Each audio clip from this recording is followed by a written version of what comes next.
encourage you to be in church. They encourage you to be in prayer. They encourage you to be in your Bible. Now it's a part of my day every day. My house parents planted seeds in me that you can see where those seeds have sprouted in my life and helped change my life. Big Oak Ranch, a Christian home for children needing a chance. An industrial accident in Tuscaloosa has put a man in critical condition and not expected to survive his injuries. The worker was exposed to high voltage electricity at the BF Goodrich manufacturing plant. The incident happened last Sunday. An investigation into the accident is being conducted by the Occupational Safety and Health Administration. I'm Andrea Tice. For more news affecting Alabamians, go to 1819news.com. And while you're there, subscribe to the daily newsletter. Hi there, I'm Kim Williams with Alabama Home Mortgage. For years, I've been asking you to call me at Alabama Home Mortgage because there is a difference in mortgage companies. When you call Alabama Home Mortgage, from the moment we pick up the phone, you will hear the difference. We are passionate about what we do. To us, you're not just another applicant. When you call on us, you are trusting that we have your best interest at heart, and we do. We treat our customers like family, and that's why our customers turn into family, coming back to us time and time again. We know you have many options when it comes to mortgage financing, and we appreciate the opportunity to earn your business. We are excited to hear from you. Give Alabama Home Mortgage a call at 567-4223. That's 567-4223. Or visit us online at myalabamahomemortgage.com to complete an application on your time. Our passion is just one difference that sets us apart from the rest. It's not just a slogan. Call Alabama Home Mortgage because, folks, there is a difference in mortgage companies. NMLS 1586-36-8, Equal Housing Lender. The views and opinions of the following program are solely those of the host and other contributors. These do not necessarily represent those of Liberty Acquisitions 825, Blue Water Broadcasting, its management, staff, or any advertisers.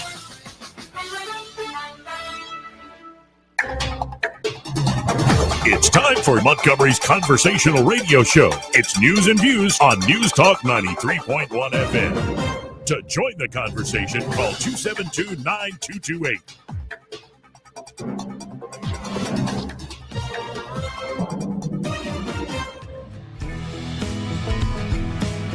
You know you conduct yourself in a democracy? Stop playing with it. I got worms. Death to America! Except for Joey. This is a Trump country. We live in the Southeast. We drink sweet tea. We don't drink socialist Kool-Aid. Joey Clark. Welcome into the program here on what is a lovely Thursday after a stormy evening into the wee hours of the morning of this Thursday. Woo! Some violent thunder and lightning going on. Eddie Vader here in the studio with me. How you doing today? Pretty good. How you doing, buddy? And you are.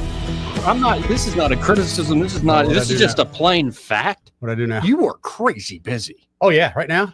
Yeah, I'm not even praising. I'm not criticizing. It's just that them's the facts right there. Yeah. We're giving a briefing like Hegeth and General Kane had to give a briefing. Eddie is busy as sin. I am very busy, and it's great. And I give all the credit to my partner Hannah. She came up with this great marketing campaign, kind of put us back out there on the map. We've done some great commercials through right here at the radio station, and it's working. Well, and it helps that she's a pretty lady. Yeah, I'm saying it. It's okay. I'm saying it. You're not the only one that says that. Right. Just today. She is fireworks on the 4th. Just today, someone she said, is spoken for, though, gentlemen. And she also knows how to play crazy. Play crazy. She's not actually crazy. She knows how to put on the crazy. Never call a woman non-crazy, Joey. Well. Let's just say she's a good shot. Anyway, it's working. Yeah, it's working. You're great. Crazy busy. Which is great. Which is honestly, as my wife reminded me, it's very typical. Getting ready to go on vacation for whatever reason. I guess it's guilt. I get as busy as I can be right before I cross the finish line. It always happens that way. By the way, did you know? And I don't know if this is going to be an issue in Jamaica for you, but Gulf Shores is warning beachgoers of increased jellyfish. Yeah, the jellyfish. Have you learned don't pee on it? I learned that a long time ago. Yeah, but I thought that was a thing. You had to pee on it. No, Joey, somebody had to pee on it. It's like snipe hunting, Joey. It's not really a thing. That's not really a thing, man. No. Wait, snipe hunting ain't a thing? Urinating on your friend when he gets stung by a jellyfish ain't a thing? It's funny. What about sucking out the venom when they get bit by a snake? That depends. Depends on who you're with. Well, let's go to Erica Thomas. She did a story on the increase of jellyfish, as well as some others we're going to hop on to. Erica, how you doing this afternoon? I'm doing great, Joey. Yeah, that jellyfish story was so funny. It reminds me of that episode of Friends where Monica, I think it was her that got stung. She got stung by a jellyfish, and she was out with the friends, and yeah, they came back and they had done that. And it was just, it's so funny to me to think about that, because I always heard that growing up. And so it's just one of those myths that, there's no substance. Well, as a kid who grew up around water and scuba diving, usually they let you pee on yourself one time and they'll tell you, it doesn't really hurt, or it doesn't really help to do that. Wait, you did it on yourself? It's kind of a, you actually fell for this? I was about 9 or 10 years old and in a lot of pain. Yeah? A grown man said, do this. And okay, man. Dad. That sure. grown man needs to be investigated. Yeah. And then everybody had a good laugh. And so that just took a really awkward turn. Well, welcome to the show, Erica. You've been calling in for a year plus now. Like, this is what we do. But it's one of the most uncomfortable moments yet.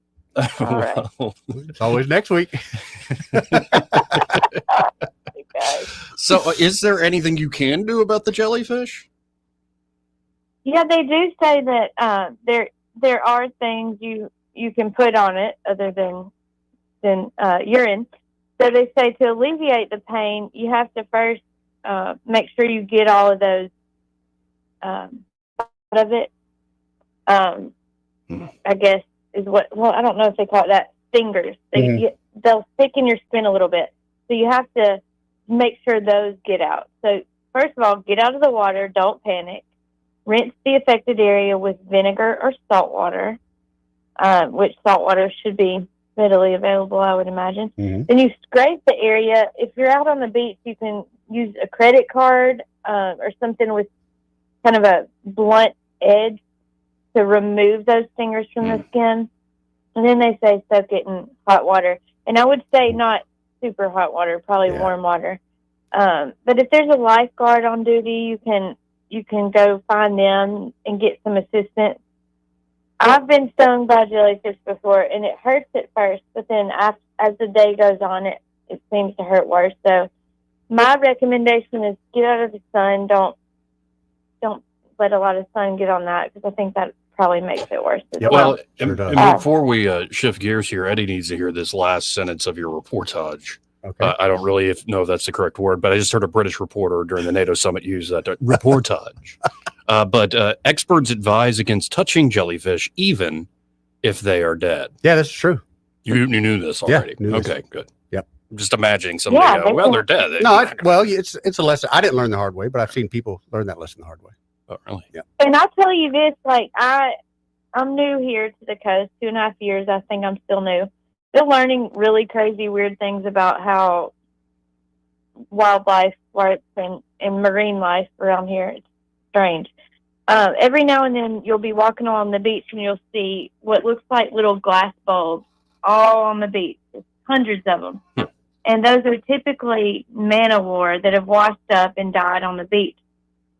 Well, it's kind of, for me, I like to pop the packaging bubbles when you get them. Like, I just like doing stuff like that. Oh, yeah. So to me, it's very tempting to just you just want to run over all those little bulbs and smash them all. Don't do that. Those are man o' war.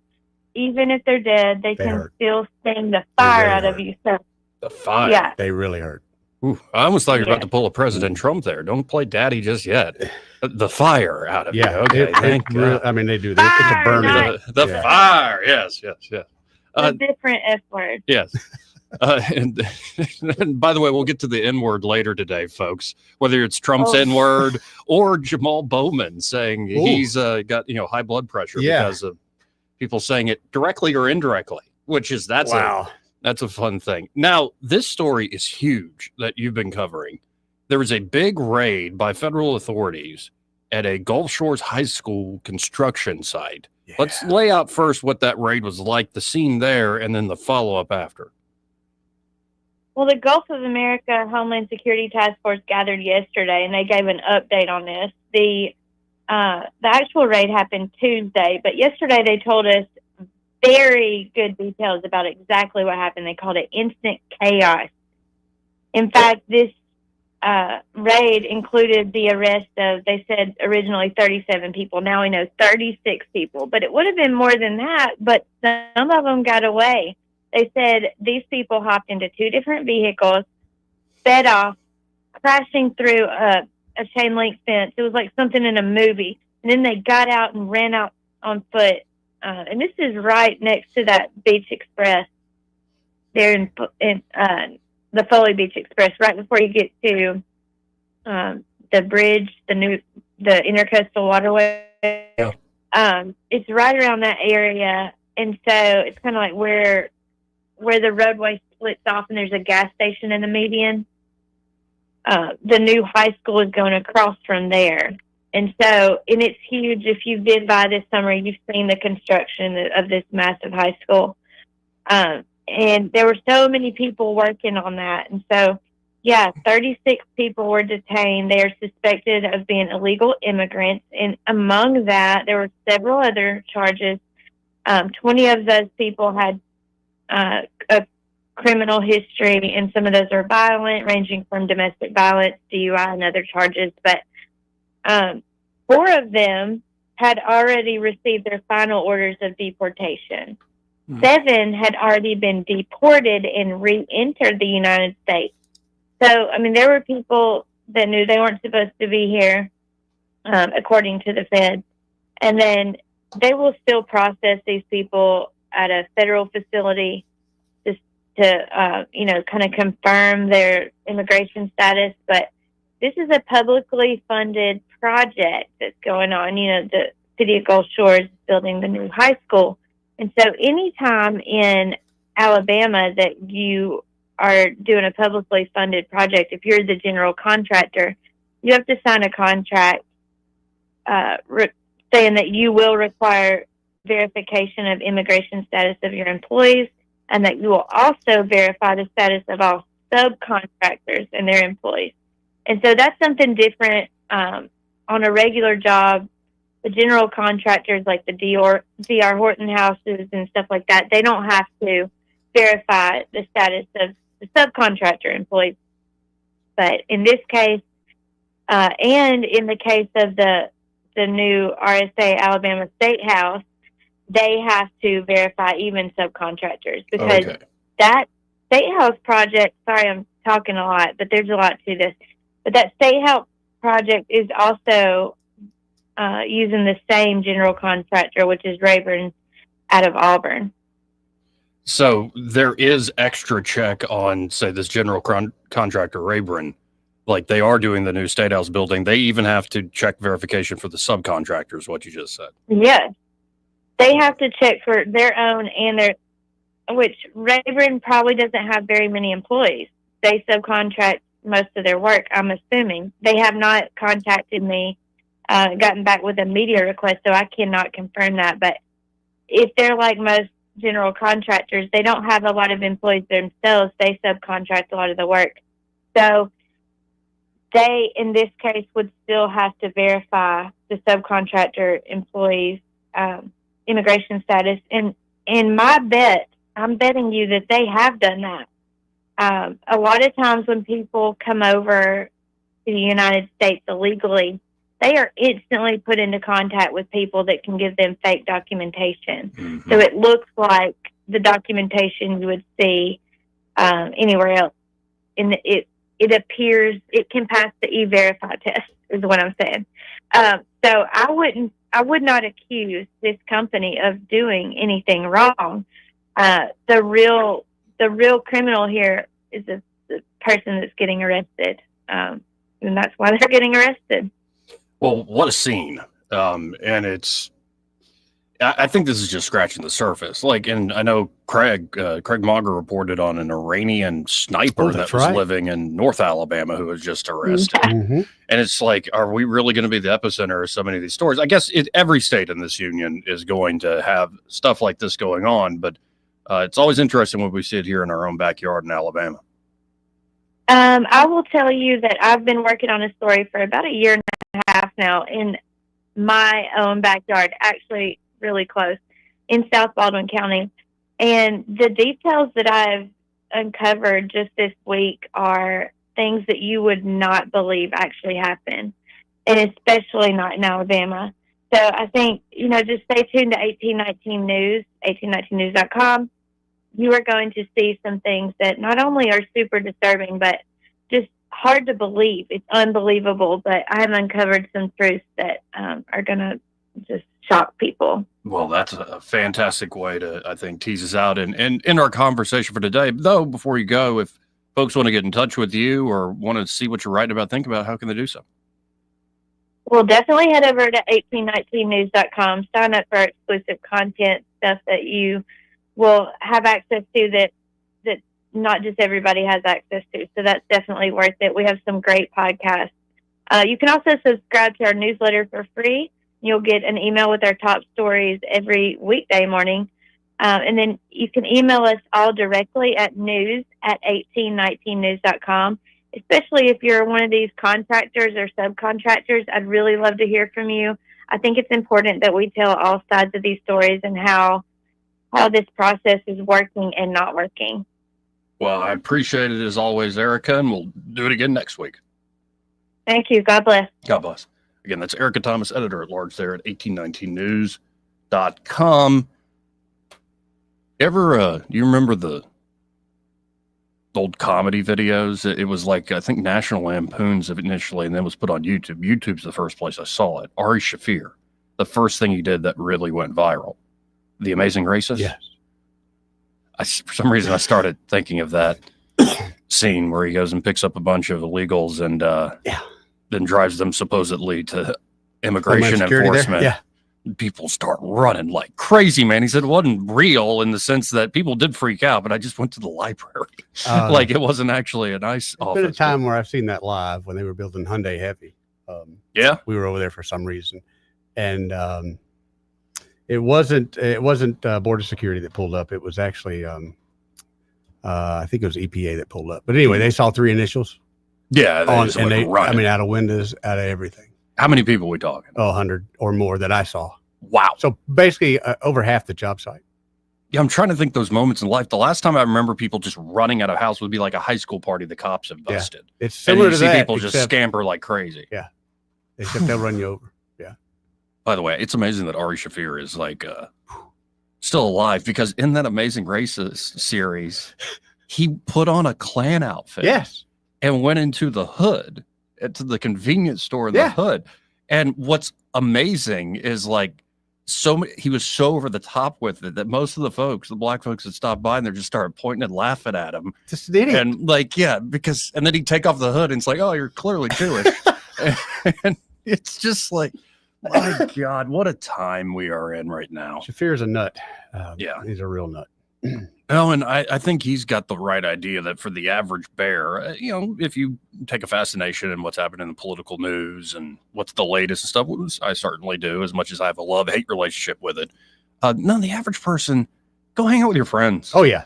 Like, turn the phone off when you can. Like, what you're about to do in Jamaica. That's what I'm looking forward to so much. Just take a break and enjoy life. Well, what I usually do by day 3 or 4, I start reading the local Jamaican papers. There's 2 different ones. And it's like kind of like News/National Enquirer. So it's really good. I mean, it's all local stuff. And they're honestly, their government's very third world. Everything's a bribe.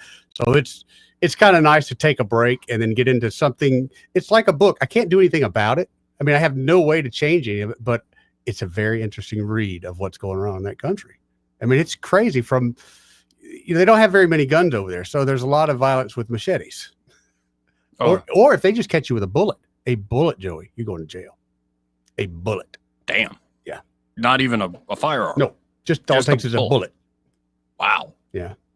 I'm just looking over 1819 News right now. The top headline is Tuberville says communist Islamic atmosphere not welcome in Alabama. Really? Yeah. Shocker. I think Coach understands the what do you think about that whole thing? State. The mayor. The New York City mayor. He's going to be the Dem nominee. I think he is a radical, but if you actually support for him, I'm not, because go watch Matt Gaetz pointed this out, and I started look at some of he's very, I think, good at presenting. Okay. He's very well spoken and multiple languages, and he's been accused of code switching, like different accents and stuff. And he's like, what? I'm an immigrant. What do you think I do? Like, he just kind of like, why do you think that's a big deal? I'm trying to reach people where they're at. But if you actually watch a lot of the videos he does, they're very well produced. They're very slick. Yeah. They keep your attention online, whatnot. And he's really leaning into the same reasons I think Trump pulled a lot of people that are working class. Yeah. Food costs too much. Agreed. Now, his solutions to me are bat crap crazy. Yes. But if you listen to how he got these people to support him, he does it like these man on the street interviews. Like, he went to all the food trucks. Yeah. Saying, how much does it cost for you to put out this? They're $10. It's like, well, was it always that way? No. So how much you got to pay with a license just so you can? Yeah. So it got into the weird economics of New York City. And he started going to people saying, you know, if I reform this system, he could sell you that plate for $7 or $8. And a lot of folks are like, yeah, I like that. So he can do the very common sense. I want to bring down your food costs. I want to bring down your housing costs, and just appeal to everyday person concerns. And yet I think he gets to hide the ball on a lot of the solutions. Yes. Now, Eric Adams is going to be running against him, I believe. Okay. You now have the whole media trying to, well, turn and look at this guy and put a spotlight on him. It could backfire. Now, there are a lot of Democrats like John Fetterman who's saying this is like a gift to the GOP. So there are a lot of, I saw it, but maybe not. But a lot of but a lot of the conservative press, a lot of the politicians, including Trump himself, putting a big spotlight on this guy, make him the face of the Republican Party. And I'm like, well, maybe it ends up being like Bill de Blasio. Say he wins, and he's just the laughing stock of everybody. Still got in the way for a while. Also, though, watch out. Like, how much was Trump mocked? This is true. People need to be careful. Like, and this is why Trump needs to keep on winning, because if he doesn't, these sort of folks who they present well, they know how to work social media, they know how to talk to everyday people while hiding the radicalism. Mm-hmm. And like most everyday people, like, how many times have you called somebody on the left a commie? And so a lot of middle of the ground, oh yeah, there you go again, communist. People don't want to believe the extreme. Right. You don't want to believe that's actually happening here. So I think it's going to be interesting to watch it play out. And a lot of this will be on Eric Adams, but a lot of this is also the failure of the Democrats in that part of the world. Who do they run as their main opponent to this guy? Mm-hmm. Cuomo. I mean, the guy who locked down the whole city, who killed your grandma, right? Who likes feeling people up? That Andrew Cuomo, really? You went with the Cuomos? And so this is where I think the Democratic establishment needs to watch out. Mm-hmm. Maybe it's not this guy in particular, but somebody very much like him with his skills is going to run in a presidential primary and whoop the Democratic establishment. Whoop them good. And he or she will probably be very radical. Yep. Just in the same way, folks like, oh, that Trump guy, he'll never get to the... Well, he started speaking, like you said, common sense to common sense folks. But it's hard for me. This guy might say the right things, but the fact that he's an open communist, just no. It's just a no. Yeah, I agree. There might be some similarities we have, but we won't get very far down the road before our similarities end. Oh, and there's some people citing naturalization law that if you pledge, say, your allegiance to the Communist Party, or there's a whole list of like terror groups and stuff, but in particular the Communist Party, then we can revoke your legal status.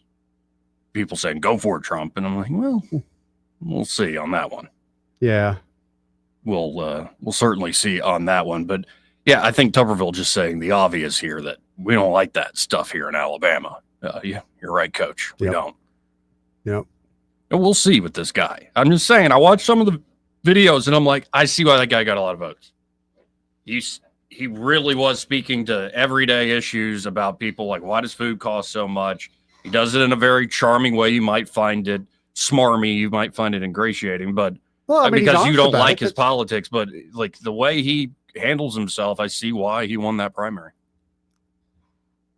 I was to his point. Yes. If he could do something about that regulation, certainly, but I don't.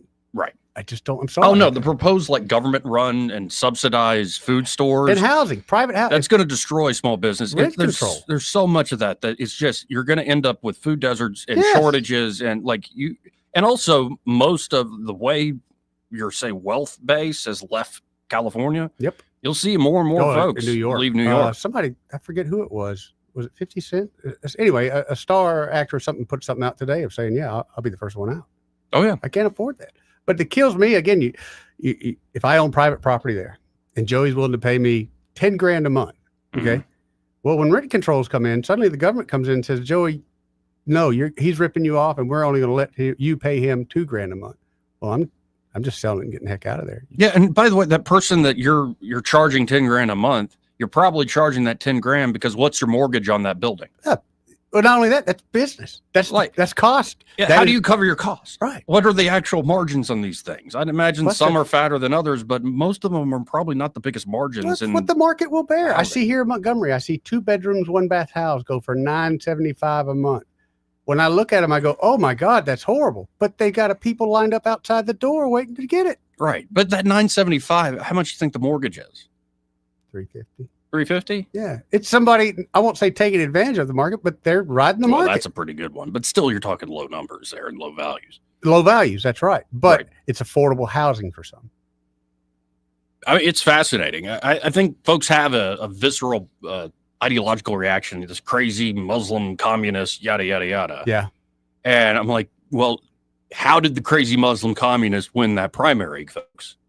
Think about it for a second. That's what's scary. Learn from this. That's what's scary.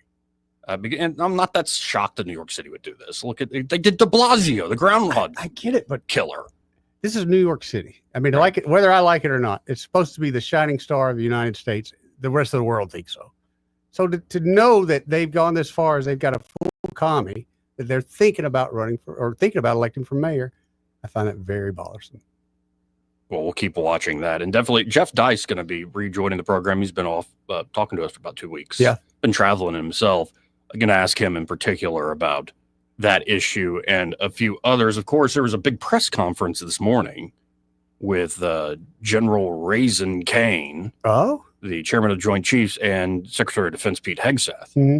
And I won't play the whole thing. It's about 40 minutes, though I'll play some highlights from it. Hegeth's main job there, to rip the corporate media, in particular the Pentagon reporters, a new one. Oh. And he does. In particular, Fox News' Jennifer Griffin. She's the Pentagon reporter who always has that stuff. Yeah. Oh, he goes after her hard by name. She asks a question. I think he says something to the effect of, "By the way, Jennifer, you're the worst on this. Whoa. You intentionally and she all of a sudden gets flustered and says, "I was the first to talk about this mission and all that stuff." But no, you were the one who first got this fake report that was leaked. Mm-hmm. You're doing the bit. No, it was kind of beautiful to see him call it out. I'm glad. I love seeing that. But then General Kane, he lays out in detail the way this operation actually worked and gave the more human side of it. Because I think this guy had been working at an operational level for so long, he has an appreciation of being able to get into the details and do a presentation like that. Really incredible stuff. And I thought it put to bed a lot of questions, because now you've got the CIA director, you've got Tulsi Gabbard, the director of national intelligence, you've got the Israelis, you even got the Iranians saying, it's pretty badly damaged. Yeah, but they're like, we declare victory. We whoop the Zionist threat in the great Satan of America. We gave them a slap in the face. Yeah, it's like Kung Pao enter the fist. Right. Like, oh, you fell for my chin to your knee technique. You're the Iranian people. How much do you really know what goes on outside the world? Good point. Just your average Iranian. Yeah, you don't. Yeah. That big victory party they had in their square or whatever, it was like only 2,000 people. They probably had to show up, Joey. Yeah. There's that invitation only. Right. So we'll get into this back and forth and a little bit of the presentation this morning. It was at 8 a.m. bright and early this morning. Also, the whole daddy thing. Oh, that's daddy's home. Now, so in the context, the Secretary General of NATO, Rutte, or whatever his name is, Mark. Okay.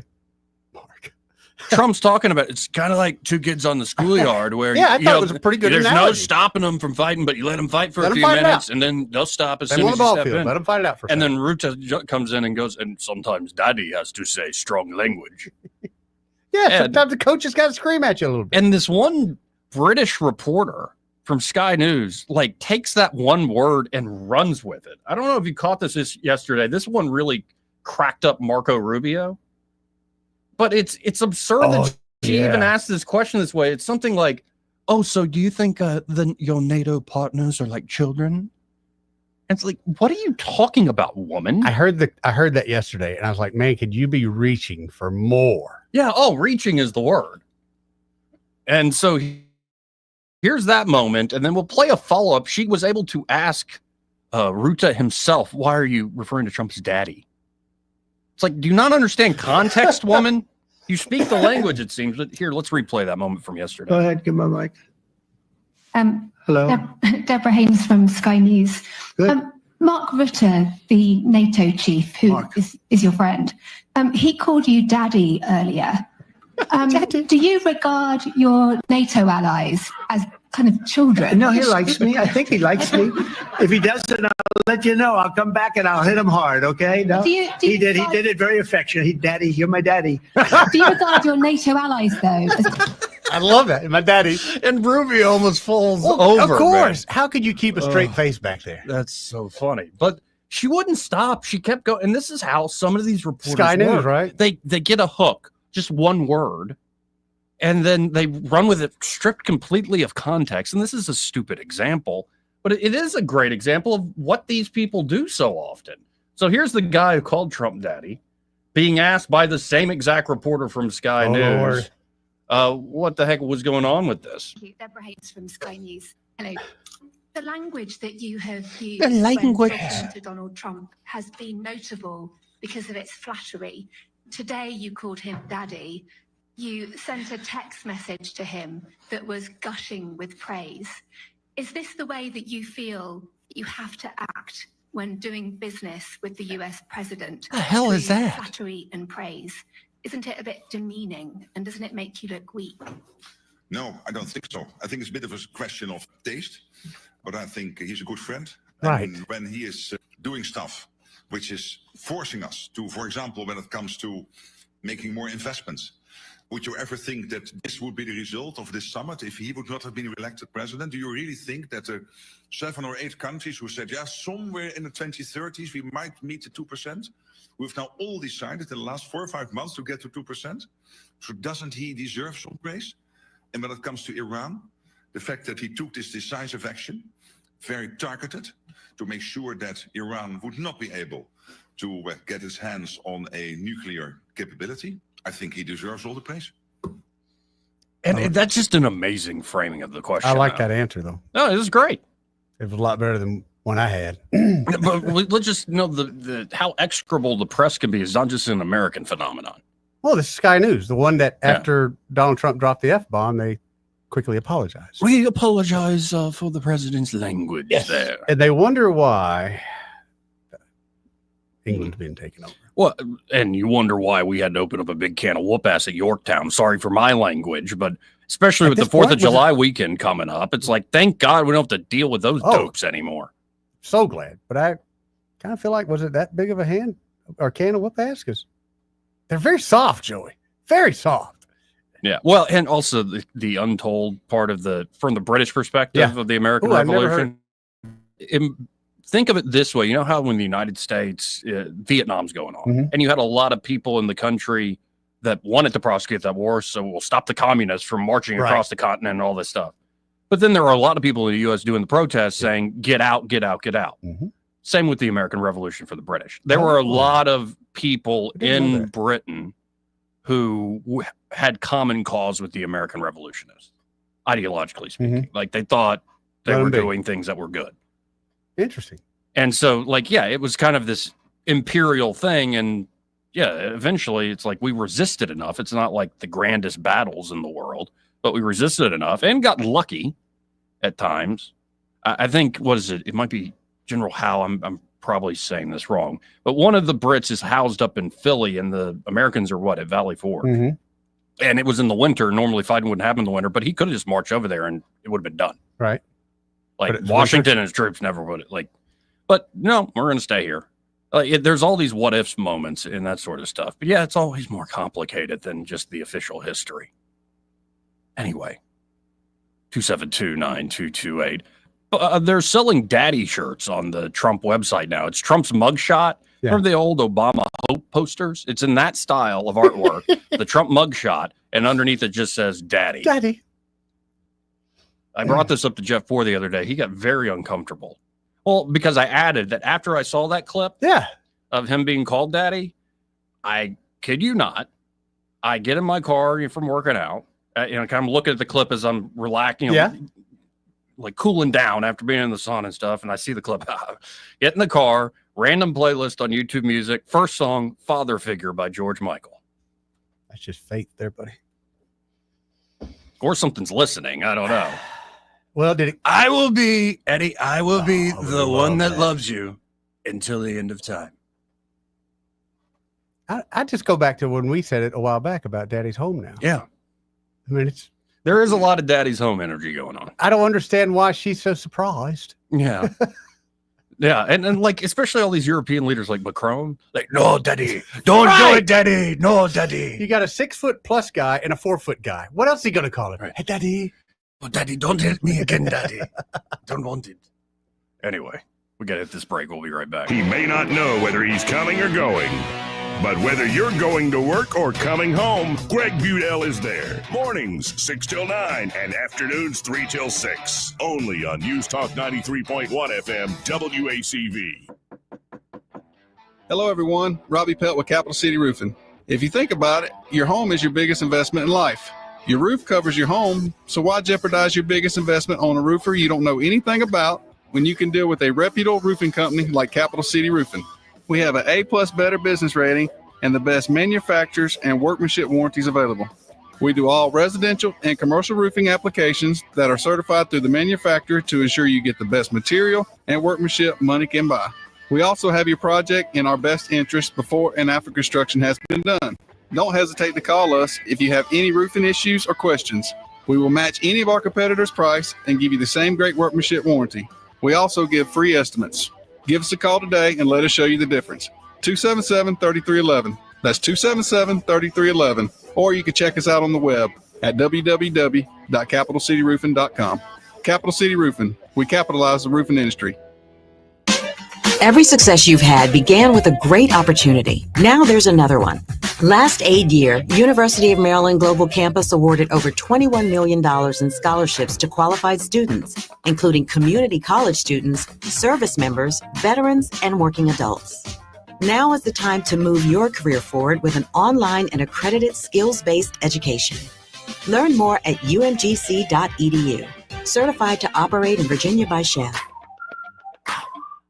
Shop 4th of July savings at the Home Depot right now and get up to 40% off, plus up to an extra $600 off select appliances with free delivery, like Samsung. From all-in-one washer dryers to smart refrigerators, upgrade to tech you can trust with Samsung appliances. The Home Depot has what you need to simplify your routine.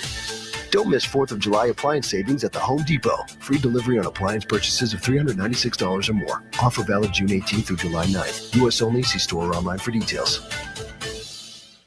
For too long, Alabama's statewide news companies have shamed us for our conservative Christian values. Alabama deserves a news company that cherishes our culture, a company that isn't bought and paid for by the powers that be. 1819 News is that company. Run by Alabamians for Alabamians, 1819 News celebrates what is good and beautiful about our state, while exposing those who work against our values in secret. Just go to 1819news.com to learn more. Subscribe to our newsletter. That's 1819news.com. Since 1966, Alabama Sheriff's Youth Ranches has been more than just a place to stay. It's been a place to belong. For children facing hardships through no fault of their own, our ranches provide more than shelter. We offer a warm home, a loving family, and a future filled with hope. With open arms, we welcome these young hearts, giving them the love, structure, and guidance they need to heal, grow, and thrive in a warm Christian environment. Together, we can give Alabama's children the chance they deserve, a chance to dream, to succeed, and to feel truly cherished. Every donation stays within Alabama, directly impacting the lives of the children who need it most. Join us in making a difference. Visit AlabamaSheriffsYouthRanches.org. Follow us on Facebook and Instagram, and download our app from your app store. We'd be honored to have you as a part of our mission to lift up Alabama's youth. And remember this, it's easier to build boys and girls than to repair men and women. Rich Thomas Weather, a service of Riverside Chevrolet Wetumpka. If it's Chevy, it's Riverside. Best price, best selection. Check them out on the web at riversideusa.net. Rich Thomas Weather. Hi, everybody. No big changes in the forecast for the next few days with heat and humidity locked in and triple-digit heat indices. Today, I think the actual high temperature will be between 95 and 97, good bit of sunshine. And today, tomorrow, Friday, Saturday, Sunday, not much day-to-day change with random, scattered, mostly afternoon and evening storms. Some could be strong. Our weather app will keep you on top of the action. Slow down, take it easy, stay hydrated. From the AMS Weather Conference in Boise, Rich Thomas for Blue Water Broadcasting. Budget Floors and More is your low-price leader for everything you need for flooring and DIY flooring installation supplies. For the best prices on luxury vinyl plank, carpet, ceramic tile, flooring installation supplies, and more, shop Budget Floors and More, Hunter Lane across from Del Rey to Publix. The River Region's News Talk Station. News Talk 93.1, WACV. News Talk 93.1.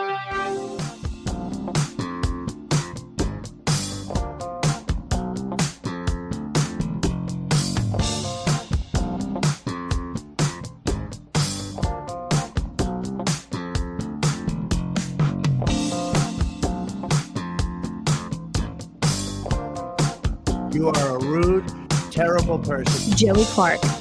Welcome back. Thank you, Mr. President. Real quick, this part of the program brought to you by Josh and Leslie Ryder there at Dillon Rings. Y'all are running out of time to enjoy the half off that's right. sale on half of the store to celebrate Leslie's 50th birthday. So you got to get by there. They have some amazing jewelry pieces that are a steal. You saw it was out there this morning? On Facebook? Yep. I'm looking at it right now. Beautiful. This is the last inventory spotlight by Leslie for this month. It's a gorgeous pink sapphire and diamond pendant with an adjustable chain. It's normally $3,940. Because of the birthday celebration, only going on for 3 more days, it's $1,970. Like, I mean, these half-off deals make things that you probably never would have thought of. Yep.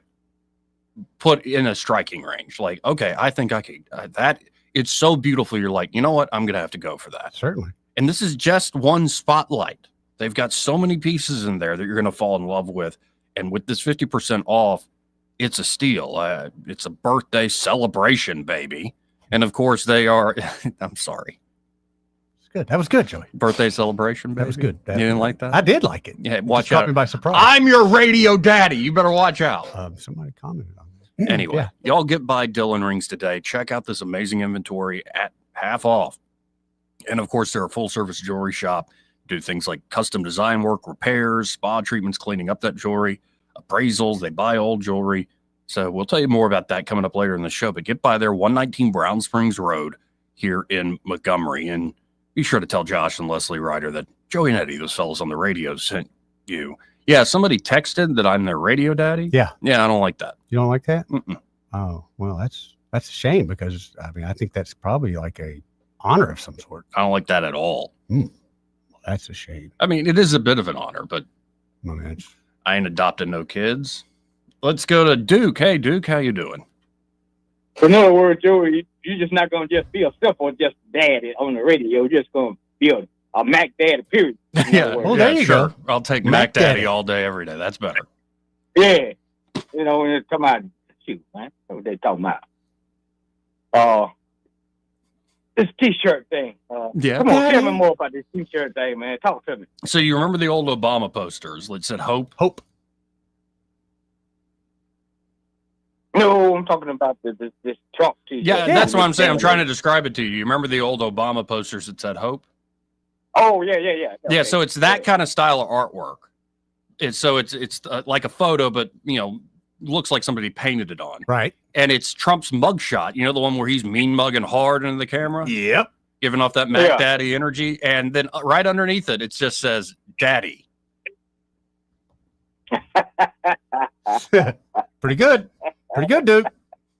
Well, look here, though. I got a list for the daddy there. I got a list. Okay, what you got? Make sure boy Tim Scott get one first. Okay. And Jonathan and Florida, it is. And I'm gonna bring it home. We're gonna go with Katie Britt first. Tommy Toverville. Mm-hmm. And who else? I'd like one. Who else? It is just a different kind of list right here. Oh, These are okay. brown nose.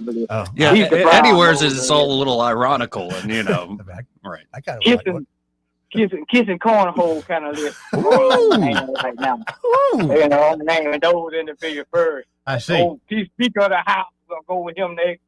And it's just just go with all the Republicans and senators and congressmen. Go with all of those. Give all of those one of those shirts right there, please.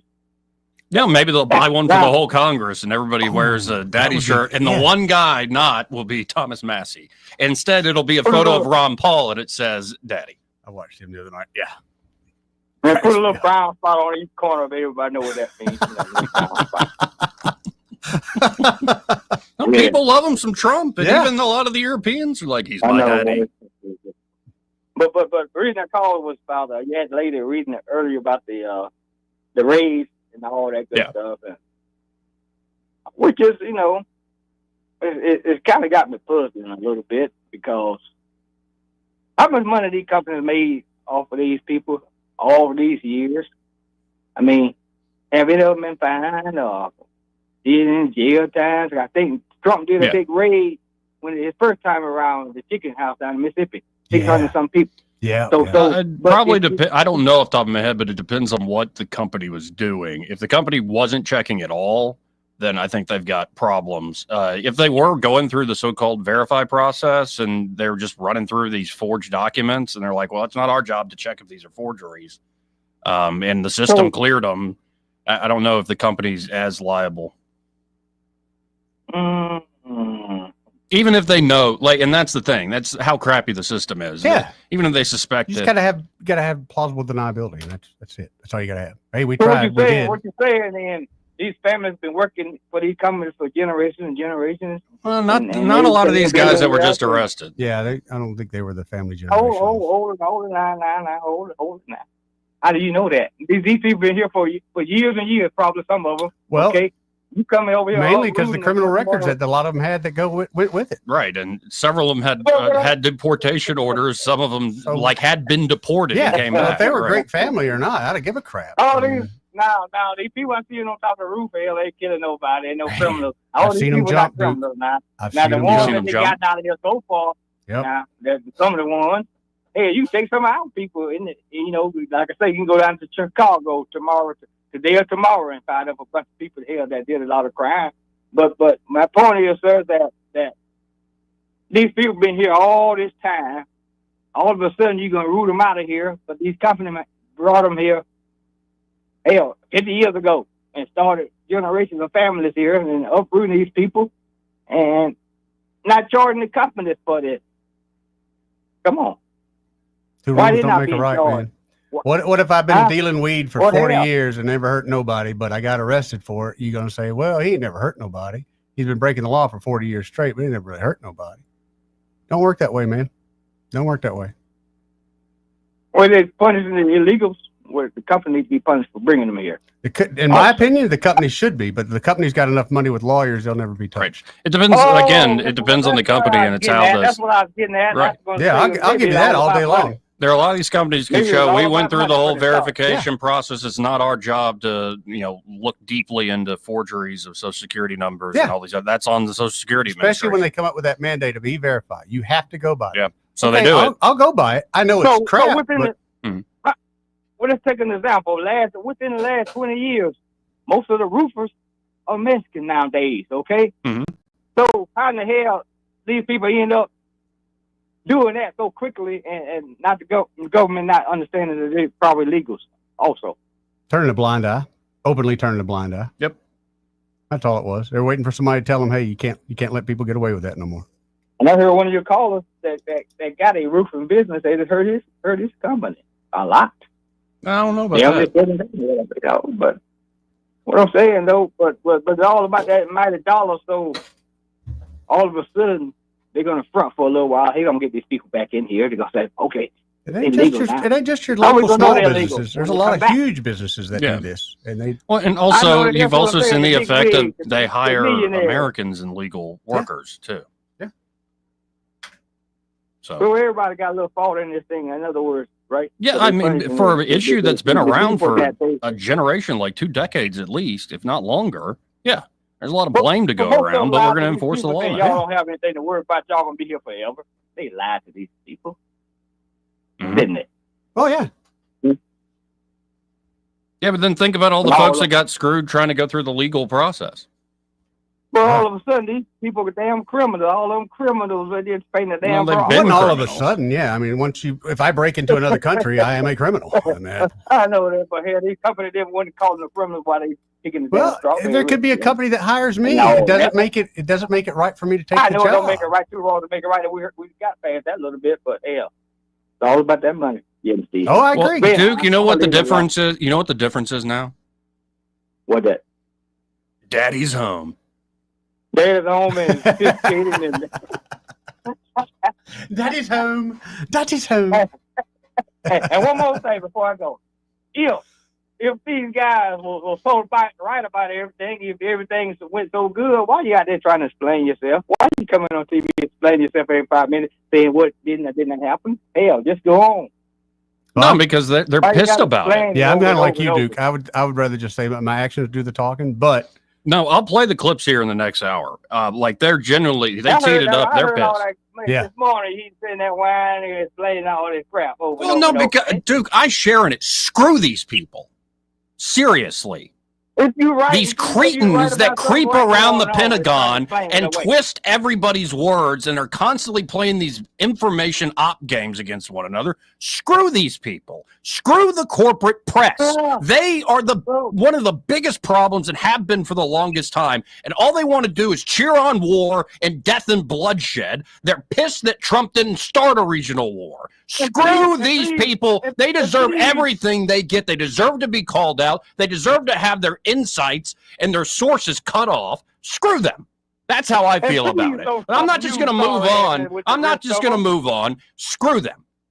Call it out to their faces. Please throw Fox News sorry ass in there with the rest of them. That's exactly what we're doing. Yeah. Fox News is the worst. Hegeth did it himself. I'll play the clip. He sure did. He said yes. Jennifer Griffin of Fox News, you are the worst on this. Yep. He didn't call that Fox News. Yes, he did. Yeah, you said you listened to it. Right. No, don't make me use the Mac Daddy approach on you anymore, Duke. I appreciate the call, man. See you, Duke. Gracious. Hey, somebody just let us know about the jellyfish stings. Yeah. There's one of the dive shops, local dive shops, recommends Adolph's unseasoned meat tenderizer. Adolph's? That was a joke too, but I looked it up. Yeah. Wait, how long is Adolph's? Wait, how long has Adolph's been in business? Because it better be pre-1941. I don't know. It's a McCormick spice. Actually, it better be pre-1930 something. Let's hope Adolf started in like 1901 when Adolf was still a hip name. It was right.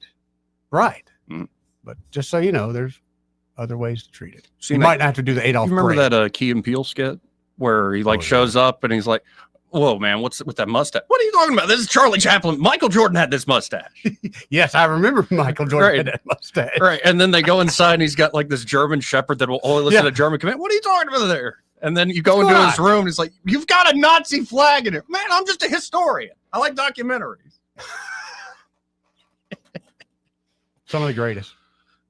Key and Peele, some of the greatest. Anyway, this part of the program brought to you by Cole Plumbing. James Cole and the team there are ready to help you with any and all of your plumbing needs. It could be you got an everyday problem like low water pressure, clogged drain. They can fix that. Maybe it needs to be snaked. Maybe your drain needs to be snaked. That happens. They can handle that. Maybe you've got a gas line leak. Ooh, serious Ain't problem. never good, and you can smell it most of the time, but Maybe you got a massive water leak inside or outside your home. Well, they have the technology there at Cole Plumbing to get in there and solve that issue without tearing out a bunch of drywall, digging up a huge hole, making a mess. Yeah. They can do it with precision and expertise. They can also help you upgrade to, say, tankless water heater system, maybe a taller toilet. Maybe you want that big rain shower head, Joey. Maybe a new garbage disposal. Oh, good idea. Especially if it stinks. Yeah, that's what I'm thinking. So y'all check out Cole Plumbing today. You can always go online to coleplumbing.com, make an appointment in that manner, or just call them direct, 279-8919. That's 279-8919. And just remember, folks, when you have trouble with your bowl, call on Cole, Joey. We'll be right back. Broadcasting from the Riverside Chevrolet Master Control Center, this is WACV Cusana, News Talk 93.1 FM. When it's Chevy, it's Riverside. With SRN News, I'm Jason Walker. A couple of victories today for the Trump administration and all of America. First and foremost, a key move by the Supreme Court today, allowing states to cut off Medicaid money for Planned Parenthood. That in a 6-3 ruling. South Carolina argued no public money should go to the high-profile abortion provider. And GE announcing a nearly $500 million project. It will create 800 jobs and shift production of clothes washers from China to Louisville, Kentucky. Health Secretary Robert F. Kennedy Jr.'s new vaccine advisory committee endorsing fall flu vaccination today for just about every American, but with a twist. The group says people should only be given shots free of an ingredient that anti-vaccine groups have falsely tied to autism. This is SRN News. Charlie Kirk here. I've been thinking, why does it feel like losing weight is harder than ever before? Mixed messages, fad diets, and quick fix solutions. Many people are left stuck and exhausted trying to fight a battle they can't seem to win. If you feel this way, you're not alone. I used to feel that way too. But let me tell you, it's not your fault. Your body is working against you, and delaying action only makes it harder. I took a step 2 years ago and called PhD Weight Loss and Nutrition and lost 40 pounds. I feel great and have kept it off. If you are ready to make a change for life, call 855-696-2020. That is 855-696-2020 to schedule your weight loss consultation. The first 11 callers who mention healthy will get 2 free weeks added to their weight loss package. Call 855-696-2020 and mention the word healthy. Visit them at myphdweightloss.com. That is myphdweightloss.com. It works, everybody. Check it out at myPhD Weight Loss. The Rich Thomas Weather Network, brought to you by Alabama Wholesale Lumber. Alabama Wholesale Lumber, the best quality building materials in the river region for decades. From common builds to special orders and local delivery. Call Alabama Wholesale Lumber. Rich Thomas Weather. Hi, everybody. No big changes in the forecast for the next few days with heat and humidity locked in and triple-digit heat indices. Today, I think the actual high temperature will be between 95 and 97, good bit of sunshine. And today, tomorrow, Friday, Saturday, Sunday, not much day-to-day change with random, scattered, mostly afternoon and evening storms. Some could be strong. Our weather app will keep you on top of the action. Slow down, take it easy, stay hydrated. From the AMS Weather Conference in Boise, Rich Thomas for Blue Water Broadcasting. We're redesigning financial freedom at CB&S Bank. Make purchases at participating stores and restaurants using your CB&S Bank debit card through your mobile devices with Mobile Wallet. Charges and fees may apply from your cellular service provider. Contact your service provider for more information. Member FDIC. From the Blue Water Broadcasting News Center, these are today's top stories. Immigration and Customs Enforcement have arrested a man in Blount County who reportedly served as an Iranian army sniper. At the time Ribvar Karimi was arrested, he had an Islamic Republic of Iran Army identification card. Karimi entered the United States in October on a K-1 visa that was never renewed and is subject to deportation. The new Elevation Hotel and Convention Center is hosting a job fair today to fill nearly 100 positions. The 8th-floor hotel overlooking downtown Montgomery is scheduled to open in early September. The Elevation Hotel is located at 600 Montgomery Street, site of the long-abandoned Hilltop Arms Apartments in 5 Points. A third person has been arrested in connection to a kidnapping and assault in Montgomery. 25-year-old Daniel Camarcus Robertson is charged in the June 16th incident where the female victim was found beaten and burned on West South Boulevard. An adult male and an 18-year-old female were previously arrested in the case. The suspects allegedly poured gas on the victim and set her on fire. From the Blue Water Broadcasting News Center, I'm Sky Mosley. This hour of news and views is brought to you by our good friends at Alabama Home Mortgage. Alabama Home Mortgage, 567-4223. Visit them on the web at myalabamahomemortgage.com. NMLS number 1586368. An equal housing lender. Pizza Perfect is knocking it out of the park in June. This month, get $2 off any medium pizza and $4 off any large. Now, that's what I call a deal. Pizza Perfect is known for their all-you-can-eat buffet that includes pizza as well as spaghetti, breadsticks, salad, dessert, and drink for only $13. The buffet is available Monday through Saturday for lunch, and they're open for dinner on Tuesday, Friday, and Saturday. For a to-go or takeout order, call 244-7721. Pizza Perfect in Eastbrook. Hi, I'm Dr. Candace Cobb with Health Star. We've enjoyed a long-standing relationship with our friends at Blue Water Broadcasting. The Blue Water team is a mainstay in our advertising, not only because of the success of our campaigns, but because they truly understand what being a local business is all about. Blue Water Broadcasting is the #1 most listened to radio group in the river region. Find out how to put this reach to work for your business. Call us to find out how we can help. Blue Water Broadcasting. Local folks helping local business. When you need a new door or window replaced, you want it done right. Someone who delivers expert craftsmanship every time. Experience is a must. Listen, Davis Door and Sash. They can show you new doors and windows that can help you lower your utility bills and boost energy efficiency. Davis Door and Sash, Alabama.com or call 334-288-6010. Davis Door and Sash, the perfect fit for your home. The views and opinions of the following program are solely those of the host and other contributors. These do not necessarily represent those of Liberty Acquisitions 825, Blue Water Broadcasting, its management, staff, or any advertisers.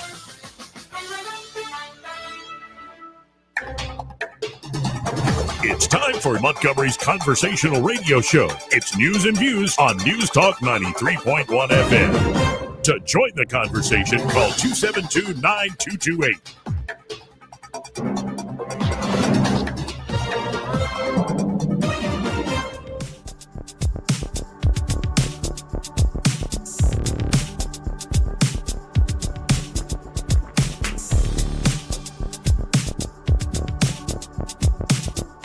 This is how you conduct yourself in a democracy? Joey Clark.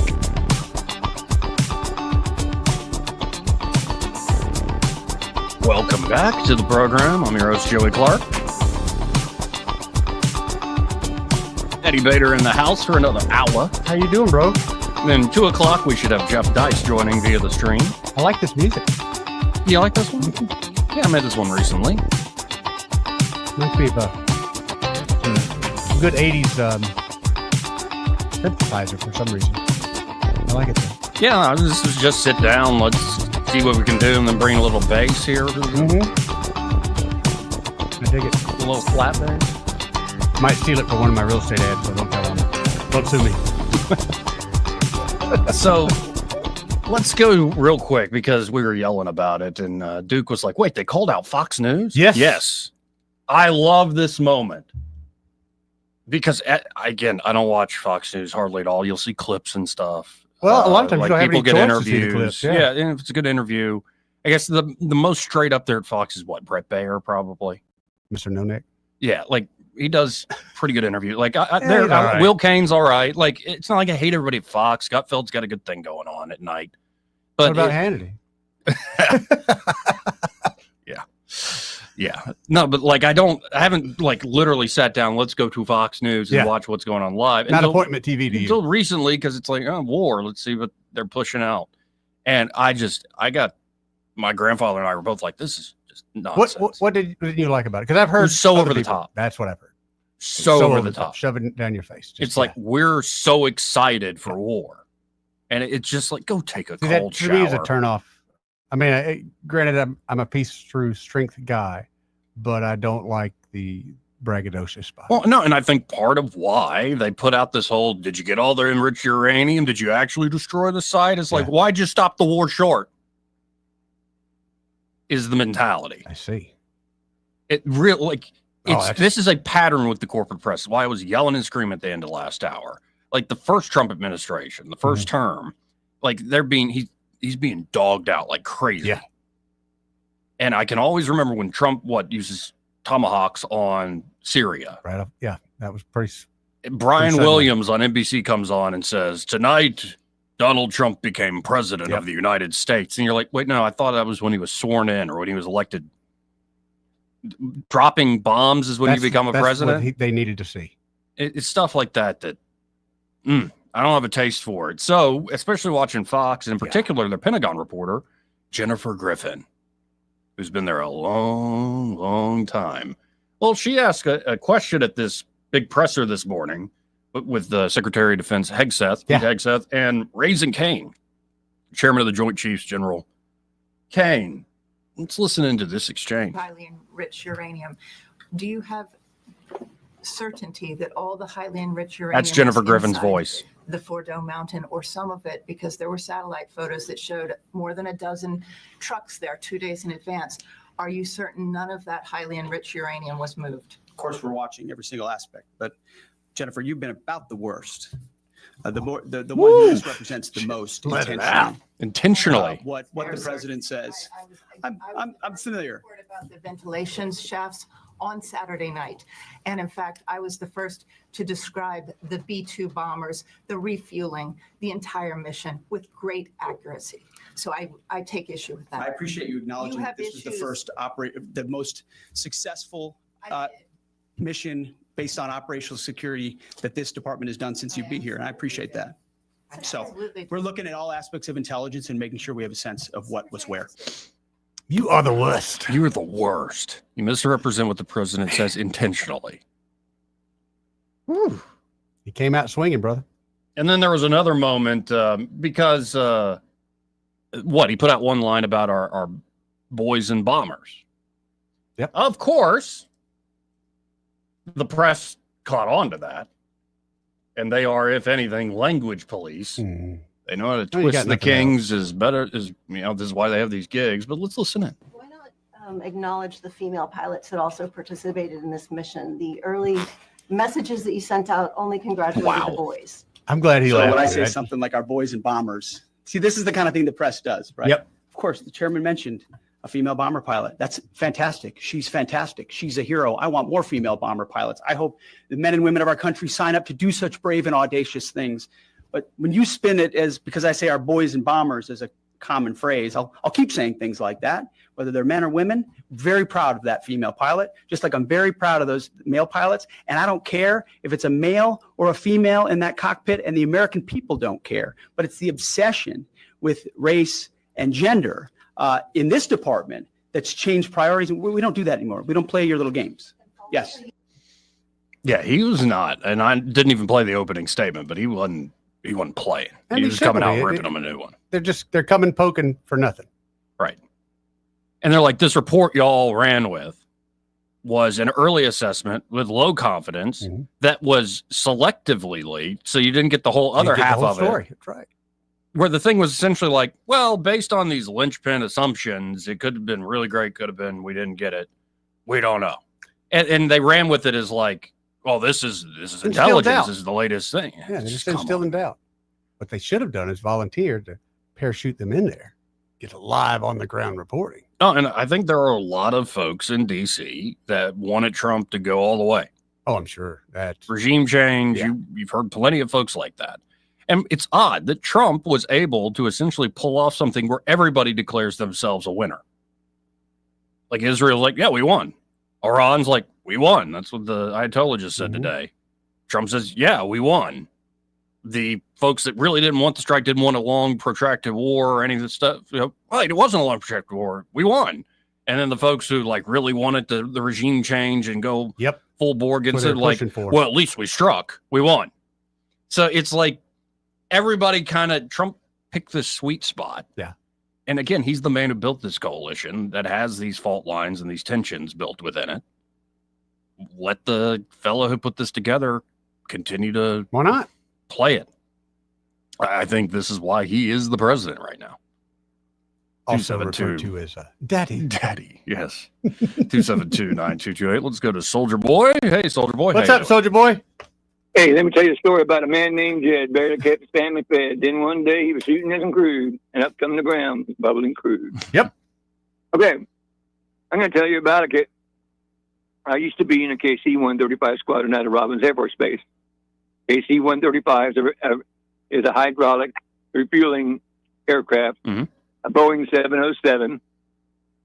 Russia, China do not have a hydraulic lift, so they can't pump the damn fuel out. So what they use is they'll have a plane with hoses, and it's called tow and row. Oh. Okay, so it takes a lot longer to do that. Okay, and then there's also the KC-10. KC-10, well, that's bigger. It's twice as big as the KC-135, but the KC-135 can pump more fuel out off its engines and out of its tank more than the KC-10 because of the size of the engine. So one day, Chief calls me up. Chief boom operator. He's a boom operator. He's getting ready to retire. Been about 30 years, right? He says, "Hey, Soldier Boy." He says, "What are you doing tonight?" He was in the flight scheduling office down at Robbins Air Force Base.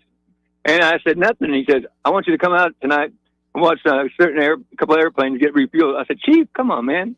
1, 2 o'clock in the morning, man." I said, "No, man, I'm asleep." He said, "I promise you will have never seen what's going to be refueled." Yep. I said, "Really?" And I was like, "Oh, God. I've seen 15s, 16s, 18s, seen them all, And you'll sit in the belly, the operator will, and you can sit in it, and there's a little place on each side of the operator, and it's like an arcade game, and it releases and it moves hydraulically with cables. Okay, and he takes it. The pilot doesn't even talk anymore. The boom operator is talking to the receiver in the air, ready to refuel him. And those are the only two that are talking to each other. So I'm in the middle of the night. It's like 2 o'clock in the morning. I'm like, he says, "So come up to the front." I come to the back. I said, "What's going on?" I said, "Chief," he says, "Watch this." And I'm looking at the lights flashing, right? Now the KC-135 hasn't turned his floodlights on yet for refueling, okay? So I'm sitting there, I'm like, I don't recognize this pattern. I'm like, what the heck is it? What the hell is this plane, And he says, "Well, it's a plane that we've had in service the last few years, but we haven't announced it and gone public with it." And it was at, what do you call it? What's it, that place where all the UFOs are? Was that Area 51? Yeah. Yeah, that's where they test drive a lot of the new aircraft and fly them out. And they had pictures of and of course, once we turned the floodlight on, it looked bizarre. You know what it was? It was the B-2. Wow. The B-2 just came right up real quiet underneath us. And next thing you know, the boom operator took over. You could hear it go, and like an arcade game. And he would refuel the B, and then the B-2 would just fly off and edge to the side, and then the next one would come right back in and refuel. Well, and it's crazy, like also because I believe the intake on the B-2 is a little further back on the plane than most. So it's like how close you have to get is pretty incredible. Well, you got to remember your refueling receptor is behind the co-pilot on a fighter, because it's in the back. And these boom operators are just unbelievable. These are young kids, But you just see them, and they're as steady as can be, like they're playing an arcade game. You know, they just drop that receptor right in there once it locks.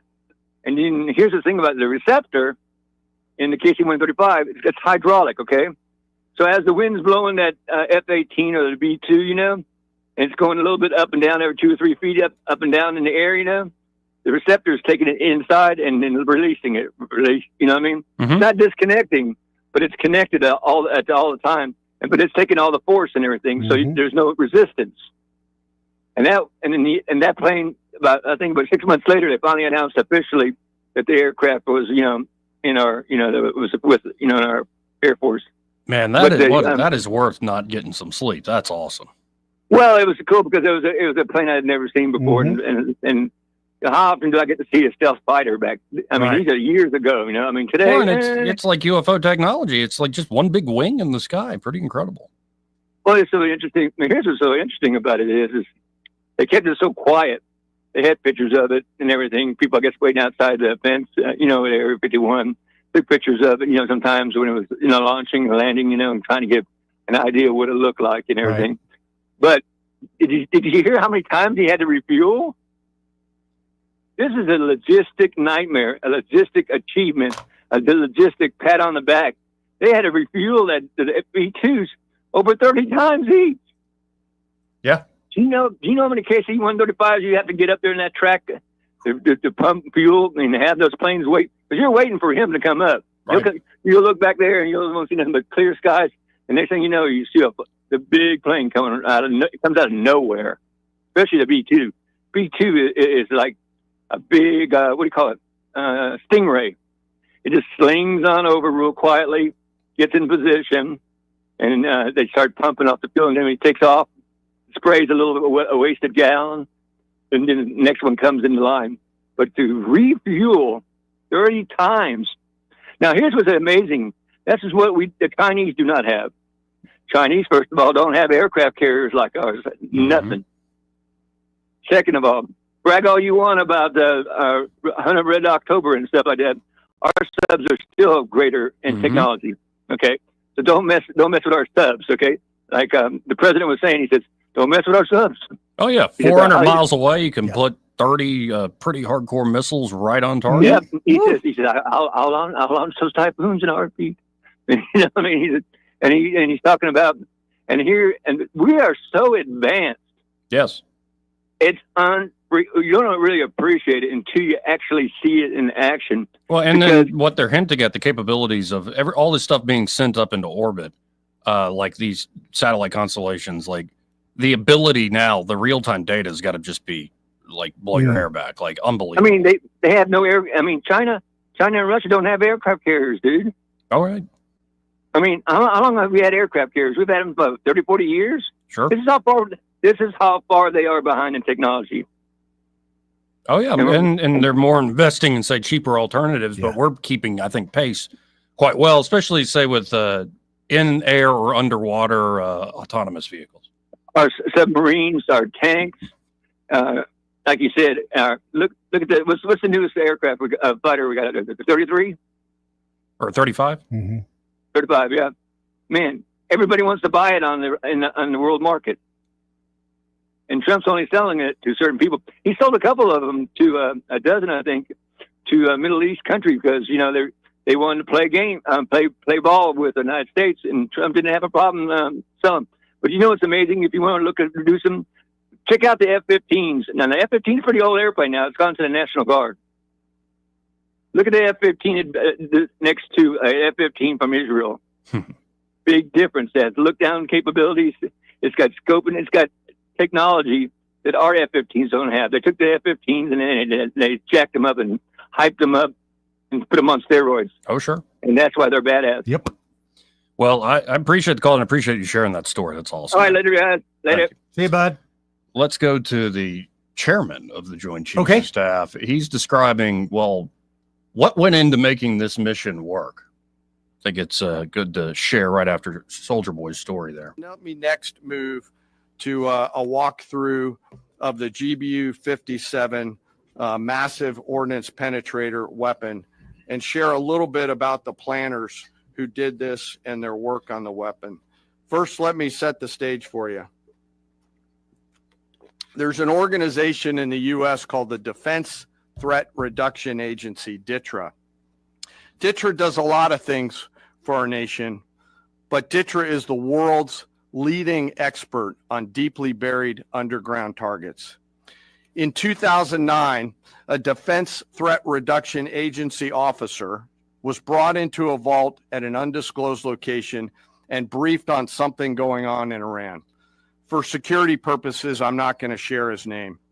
He was shown some photos and some highly classified intelligence of what looked like a major construction project in the mountains of Iran. He was tasked to study this facility, work with the intelligence community to understand it, and he was soon joined by an additional teammate.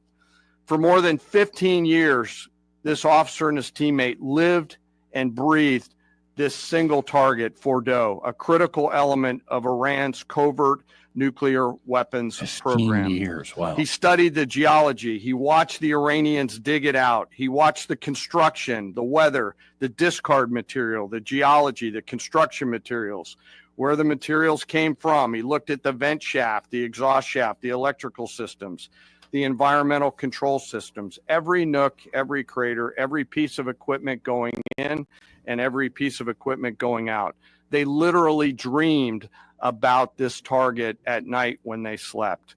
They thought about it driving back and forth to work, and they knew from the very first days what this was for. You do not build a multi-layered underground bunker complex with centrifuges and other equipment in a mountain for any peaceful purpose.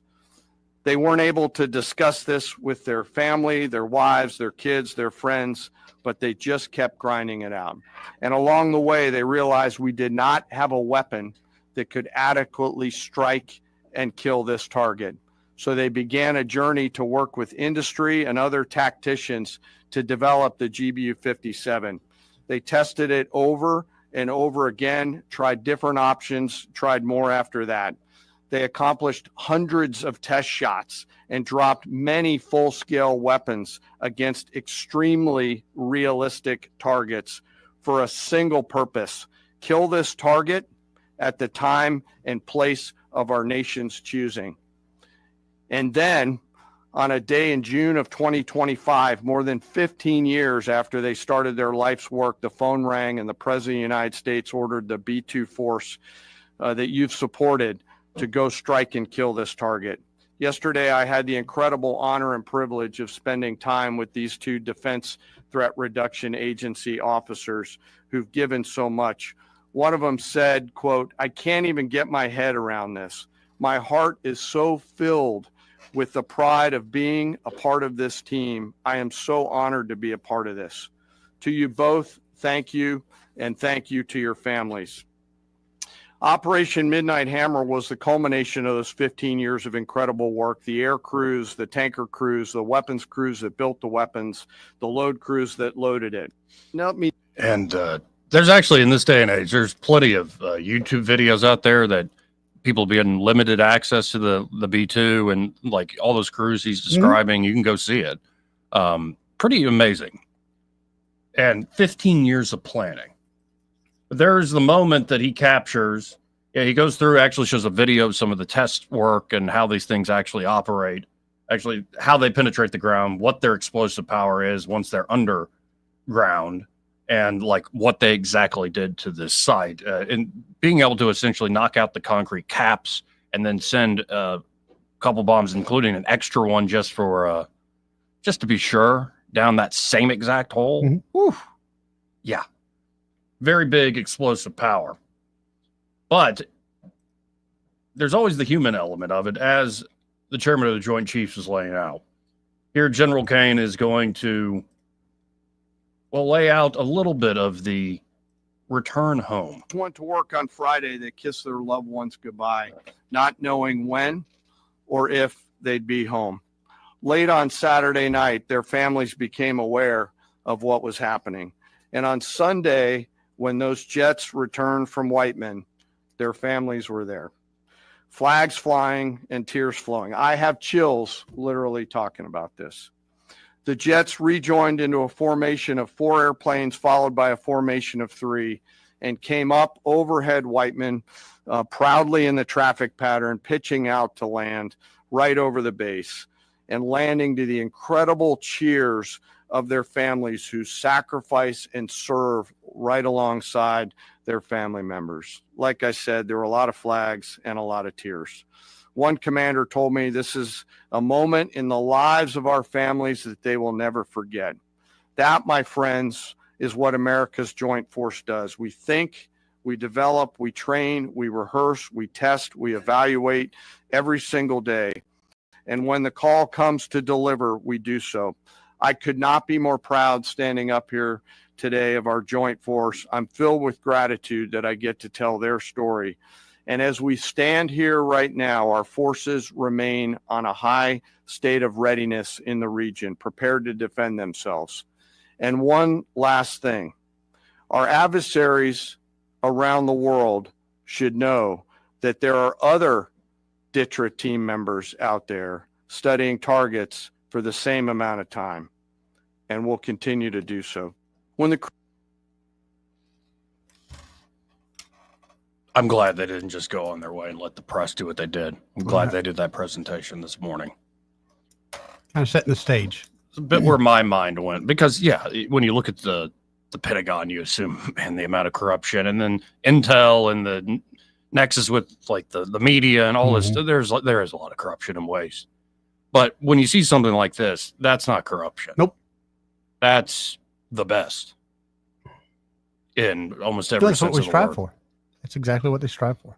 Like, think of the innovation, the technological ability, the sacrifice, and I mean, all the different things that you need to pull something like that off as a person, every individual person. Pretty incredible stuff. And honestly, it's moments like that where I not only say thank you to those folks, I thank God this sort of people and this sort of power is here to defend me. I'll put it that way. Rather have it on our side than anybody else's. You bet. This part of the program brought to you by Bo Goodson and the Goodson Group. And there, the Goodson Group, Bo and his team are ready to help you with buying or selling your home here in the River Region real estate market. Of course, they can also help you with managing your property if you want to, say, rent out that home. Great idea in this market, especially with all the turnover here at the Air Force Base. And I mean, a lot of folks are renting these days. So if you got a home, you want to have it rented out, have the Goodson Group manage that for you. And the crown jewel there is the Bo Goodson Real Estate School, one of the most highly acclaimed real estate programs in Alabama because of Bo's 50 years of experience. Very interactive course, and it's a great way to study up if you want to be a licensed real estate agent, or if you just want to be a more knowledgeable private player. Maybe you want to learn how to manage property, for instance. You can learn that there at the Goodson Group. Y'all check them out today. You can always learn more at thegoodsongroup.com or give them a call at 551-0225. That's 551-0225. Bo Goodson and the Goodson Group, great sponsor here of the program. At this break, we'll be right back. Want to carry News Talk in your pocket? Download the News Talk 93.1 app from the App Store. Available on iPhone and Android. Never miss a moment. Download now. Welcome to Eclectic Coins, Montgomery's largest coin dealer, specializing in buying and selling investment-grade gold and silver coins. And they have a large selection of rare coins and coins from around the world. Visit them at 543 Northeastern Boulevard or on the web at eclecticcoins.com. Eclectic Coins, where collectors who know go. For reliable electrical services in Central Alabama, trust the experts at Crosby Electric. Crosby's licensed and insured electricians are ready to tackle any project for your home. From troubleshooting, repairs, to installing new lighting and preventive maintenance. And Crosby understands the need for quality service for small business. Crosby is big enough for the largest job, yet small enough to bring real value. Visit CrosbyElectric.com to schedule your service. Crosby, powering Central Alabama with excellence. Are you tired of the mainstream media's biased reporting? Do you want to stay informed on the news that really matters to you? Look no further than 1819 News. At 1819 News, we bring you the latest in Alabama news, politics, sports, culture, and more. We've assembled a team of journalists with Alabama values dedicated to the truth and the truth alone. Visit us at 1819news.com today. That's 1819news.com. Subscribe to our newsletter. Honest News, Alabama Values. This hour of news and views is brought to you by our good friends at Alabama Home Mortgage. Alabama Home Mortgage, 567-4223. Visit them on the web at myalabamahomemortgage.com. NMLS number 1586368, an equal housing lender. This is David Ernest from the Health and Wealth Show. We like to cut up and have fun, maybe poke a little fun at some politicians. But we don't take ourselves too seriously. One thing we do take seriously is your personal finances and your plans for retirement. You can tell by listening, we're a little different. Yeah, we like to have a good time on the radio, but we're dead serious about your financial future and helping you achieve your goals. At Ernest Financial, we're committed to giving you the attention you need. We don't treat you like a number. You're way more important to us. At Ernest Financial, it's about helping you today and preparing you for tomorrow. People call us who are on the verge of retirement, and they know they need a plan for the future. No matter where you are in life, Ernest Financial will help guide your every step towards retirement. Give us a call and let us show you what our individual customer attention can do for your future. Concerned about your retirement? Call David Ernest toll-free at 833-596-7233. That's 833-596-SAFE. Hi, I'm Jane Ray, account executive with Blue Water Broadcasting. Why should you advertise with us? Radio is an active medium. It can create immediacy, driving shoppers to a specific store, brand, or to take a specific action. Radio ads engage with the audience in a personal and unique way. Contact me, Jane Ray, by going to bluewaterbroadcasting.com to find out more. Blue Water Broadcasting, local folks helping local business. This hour of news and views is brought to you by our good friends at Alabama Home Mortgage. Alabama Home Mortgage, 567-4223. Visit them on the web at myalabamahomemortgage.com. NMLS number 1586368, an equal housing lender. The Rich Thomas Weather Network, brought to you by Montgomery Paint and Body. From little fender benders to total body repair, MPB will fix it good as new, maybe better. For 4 decades, the Turner family has been getting you back on the road. Call 279-7325. Rich Thomas Weather. Hi, everybody. No big changes in the forecast for the next few days with heat and humidity locked in and triple-digit heat indices. Today, I think the actual high temperature will be between 95 and 97, good bit of sunshine. And today, tomorrow, Friday, Saturday, Sunday, not much day-to-day change with random, scattered, mostly afternoon and evening storms. Some could be strong. Our weather app will keep you on top of the action. Slow down, take it easy, stay hydrated. From the AMS Weather Conference in Boise, Rich Thomas for Blue Water Broadcasting. Hey, this is Jody Pangle with Peaches and Clean Powerful Carpet Cleaning. Have you been putting off your home carpet cleaning for a while? Give us a call at Peaches and Clean so we can bring your carpeting back to life. Check us out online at peachesandclean.com. There's no clean like Peaches and Clean. Live local talk.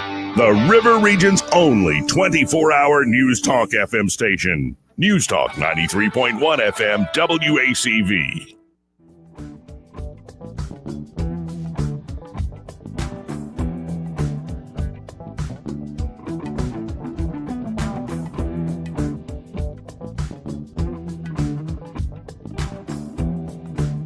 Joey Clark. Welcome back. I'm your host, Joey Clark. Eddie Bader here in the studio. I like that new shirt. It's a Hannah and Eddie shirt? Yeah, one of my Hannah and Eddie shirts. In fact, today, they're very popular. They're very comfortable. But people will always ask me, like the guy today, he's like, hey, I'd like to buy a house, but I want the girl on the back to come see me, not the other guy. I can't blame him. Yeah, kind of getting to that a lot. All right, though. One day, the ladies will come to me. You'll see, Joey. Yeah. You'll see. I'll show you all. She will be mine. You'll see. Yes, she will be mine. Let's go to Cameron. Hey, Cameron, how you doing? I'm doing pretty good, Joey and crew. What's on your mind today? Well, I loved the material you just presented. You know I love your shows there. Every day I go out to the mailbox expecting to get billed for the learning that I got every day. Well, I kind of wish we could make that happen. But the broadcast is free for you. But that last gentleman you had on made me proud. Yes, sir. I'm so glad you publicized those comments. My comments, and I'll be brief, 3 brief things. Number 1, there's a wonderful book called The Millennium. The premise of the book is that it's written 30,000 years from now and describes a museum where our entire 1,000 years only gets one wall. And it talks about what would go on that. If you think about that, Trump is going to have his own spot on the wall. In this move on Iran, China is going to have to rethink her entire strategy. North Korea is going to have to rethink their entire strategy.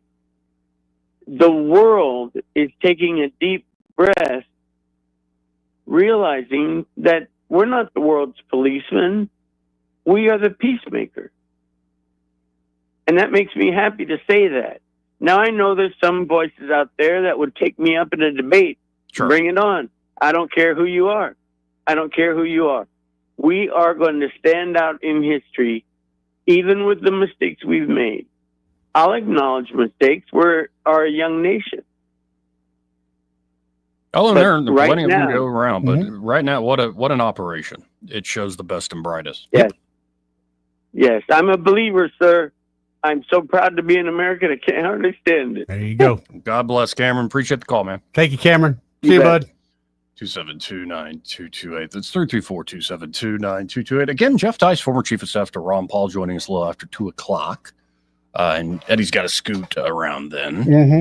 But I look forward to talking to Jeff. I hadn't talked to him in 2 weeks, so a heck Been of a out lot about has- himself, hasn't he? quite a bit has happened Yeah. in 2 weeks. So love to get his take on things, especially because, again, this idea that what Trump did with this operation, I think, left everybody going, we can all sort of claim we're kind of right, which is a hilarious outcome, especially because the way he announced the ceasefire, the end of the 12-day war, which he loves branding. You know that, buddy. And, I wrote about what's this war going to be called. It was all about names. Like, that Apparently was he where- read it. He's like, give this guy a name. Yeah, give this Shut guy this a guy name. up. Right. And I'll admit, maybe I was wrong in the sense that this wasn't a picnic, or this was a picnic. I thought, no war's a picnic. Actually, you look at it was being held in Israel today, people holding up the loved ones who had died. Mhm. So it's not a picnic. No. Never is. But in terms of our capabilities, it's truly remarkable. And you got to wonder, what's the next step here? Well, here's a little preview. Oh? The name Steve Witkoff? Yeah. Why'd you say it like you're some German broad? Just excited talking about Witkoff. Let's rewind. You know the name Steve Witkoff? Yes, I do, Joey. Yeah. No wonder people request Hannah. Yeah. Keep him on Like the you toes. sound like the guy in Spaceballs. Oh, damn it. Yeah. New Spaceballs coming out. I saw that. Yeah. They have to call it Spaceballs, the search for more money.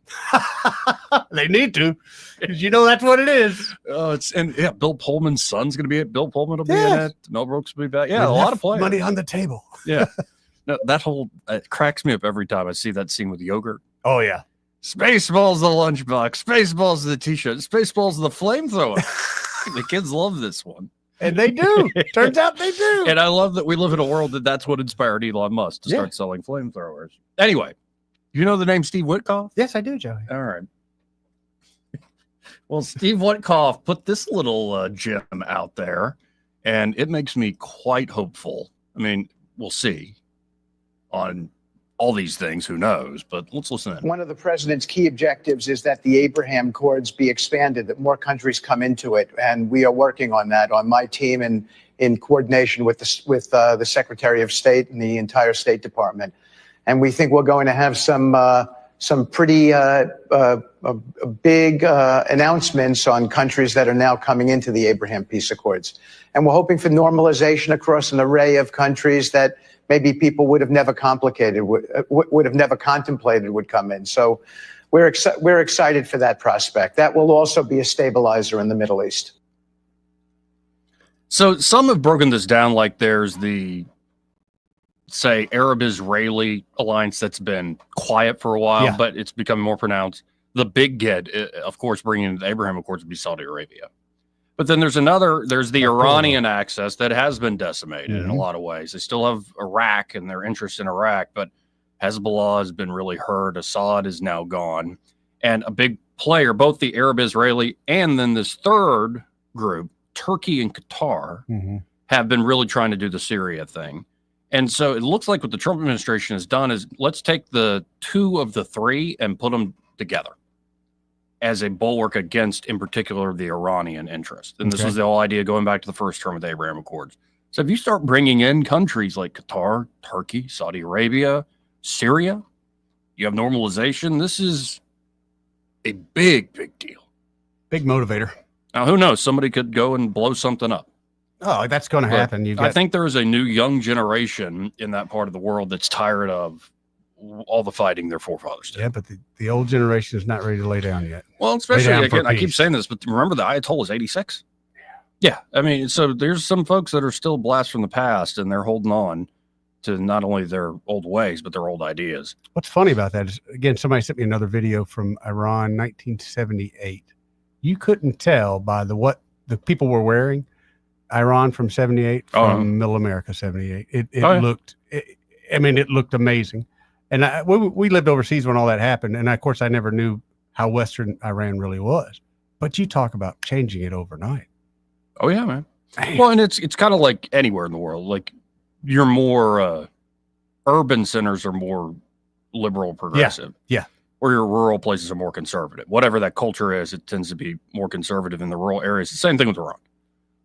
That you do have these population centers that I think are pretty modern, even under the theocracy. Just go find videos of Iran. There's a lot of well-produced stuff. And it looks like a booming modern city. But a lot of, say, the support for the religious regime is in the rural parts of that country. I think now, too, and I'm seeing it's videos, a lot of people in the rural parts of that country. A lot of women are speaking out about living in those conditions. Yeah, and there, again, the changes you've seen in Saudi, it would just be remarkable to see that part of the region, or that part of the world, that region, like, all right, actually, let's trade and be prosperous. Yeah. And figure this thing out. Like, it's not going to all happen overnight. You got to build trust over time slowly, but that's the whole idea of the Abraham Accords. Like, one, I've heard Jared Kushner talk about it, is like all the propaganda that's pushed out there. And you said it earlier, what do the Iranians ever see other than the state TV stuff? What if, say, somebody from Saudi could go and visit Israel and take their smartphone and post on Instagram or whatever social media and stuff, and people are like, oh, this is great. It's go to all the holy sites, like all this stuff, like in the same way Christians go visit Israel. And what if more folks could easily go to Mecca? Well, you get that, and so you get this cross, and usually younger folks. With each other. Yeah. And my niece told me about this many years ago that they got to know some of their neighbors that are not Jewish, and they expected the complete opposite. Their house looked just like ours on the inside. Yes. So many familiarities, but they were brought up to believe that they were the devil, and the other side was brought up to believe they're the devil. Whatever you're doing, they're doing the opposite. Well, and if you don't think, I don't think we're necessarily all that unique. Think of how much, the black-white thing still gets played up, I think, a lot of times for politics. Oh, yeah. But think of like how it used to be a big deal that if you're Catholic, you do not marry a Protestant. Oh, yeah. Or let alone like my grandfather grew up in Newark, New Jersey. Like, the Polish had the Polish section, and they're the Greek. Greg talks about Chicago. There's the Irish. There's like everybody's in their own section. And hey, this cross-pollination ain't cool. Ain't happening. Yeah. And now what? It's kind of like people barely remember it, or it's just a joke in a lot of cases. Let me ask you this though, and I'm dead serious about this. I think that what we were doing was wrong, no doubt about it. But bringing everyone together has been great. One thing that I see is mixed children. I think that's one of the things that's going to bring the United States together. Yes, it does. I've seen it happen in my own family. Right. Look where I was when I was in high school. I knew 3, maybe 4 mixed people. Now it's as common as everything else. Yeah. And it's a good, to me personally, it's a really good feeling. It shows that thoughts are changing.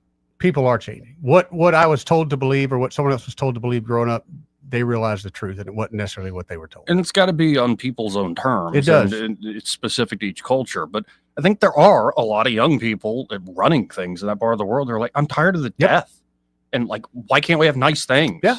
Like, and we have something to offer too. Why can't we innovate? And like, think of the glory days, like the so-called golden age of the Islamic world. So, will it happen? Who knows? That's a big deal. But if it does happen, that allows the United States to, in the same way we're telling the Europeans, carry your own weight. Yep. You can tell the, say, Arab world, the Israeli world, you tell that the Middle East, carry your own weight. It allows the United States to focus in particular on China. Yep. Without being distracted anywhere else. And this is also why I believe Trump wants to settle Russia-Ukraine.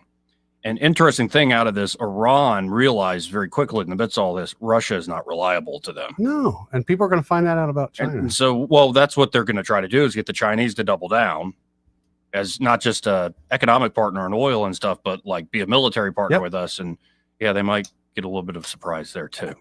There's a reason, in my opinion, the world hasn't trusted China for years upon years upon years.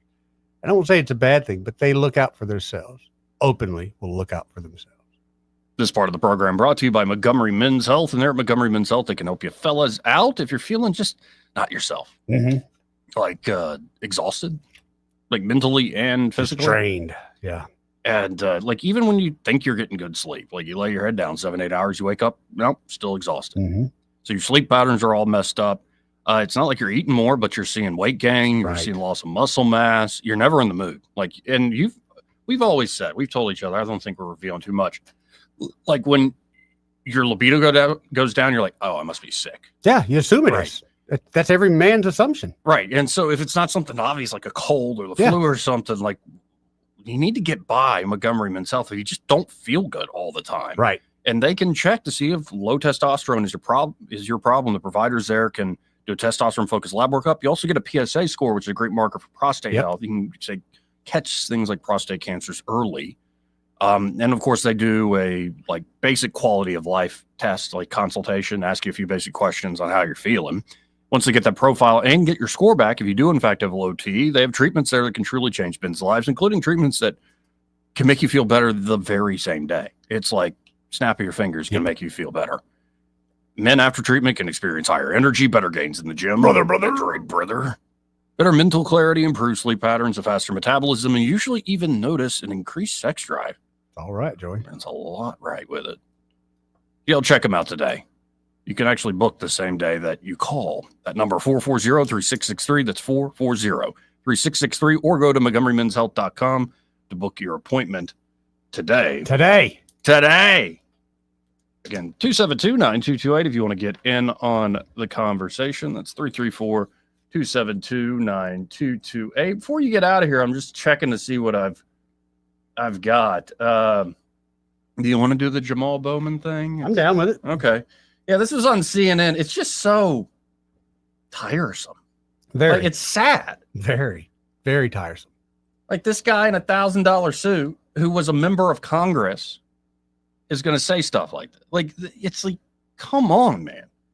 It's like the scars you can't see that you keep tearing at because you think you're going to get something out of tearing at those scars. And it's just not. Well, here's what I'm talking about. A lot of folks talking about it because it's just, maybe he's just doing his job, getting attention. But new CNN commentator. This is Jamal Bowman. He's a former U.S. representative from New York. He's the guy who pulled the fire alarm. Mm-hmm. Let's listen into this. Accidentally.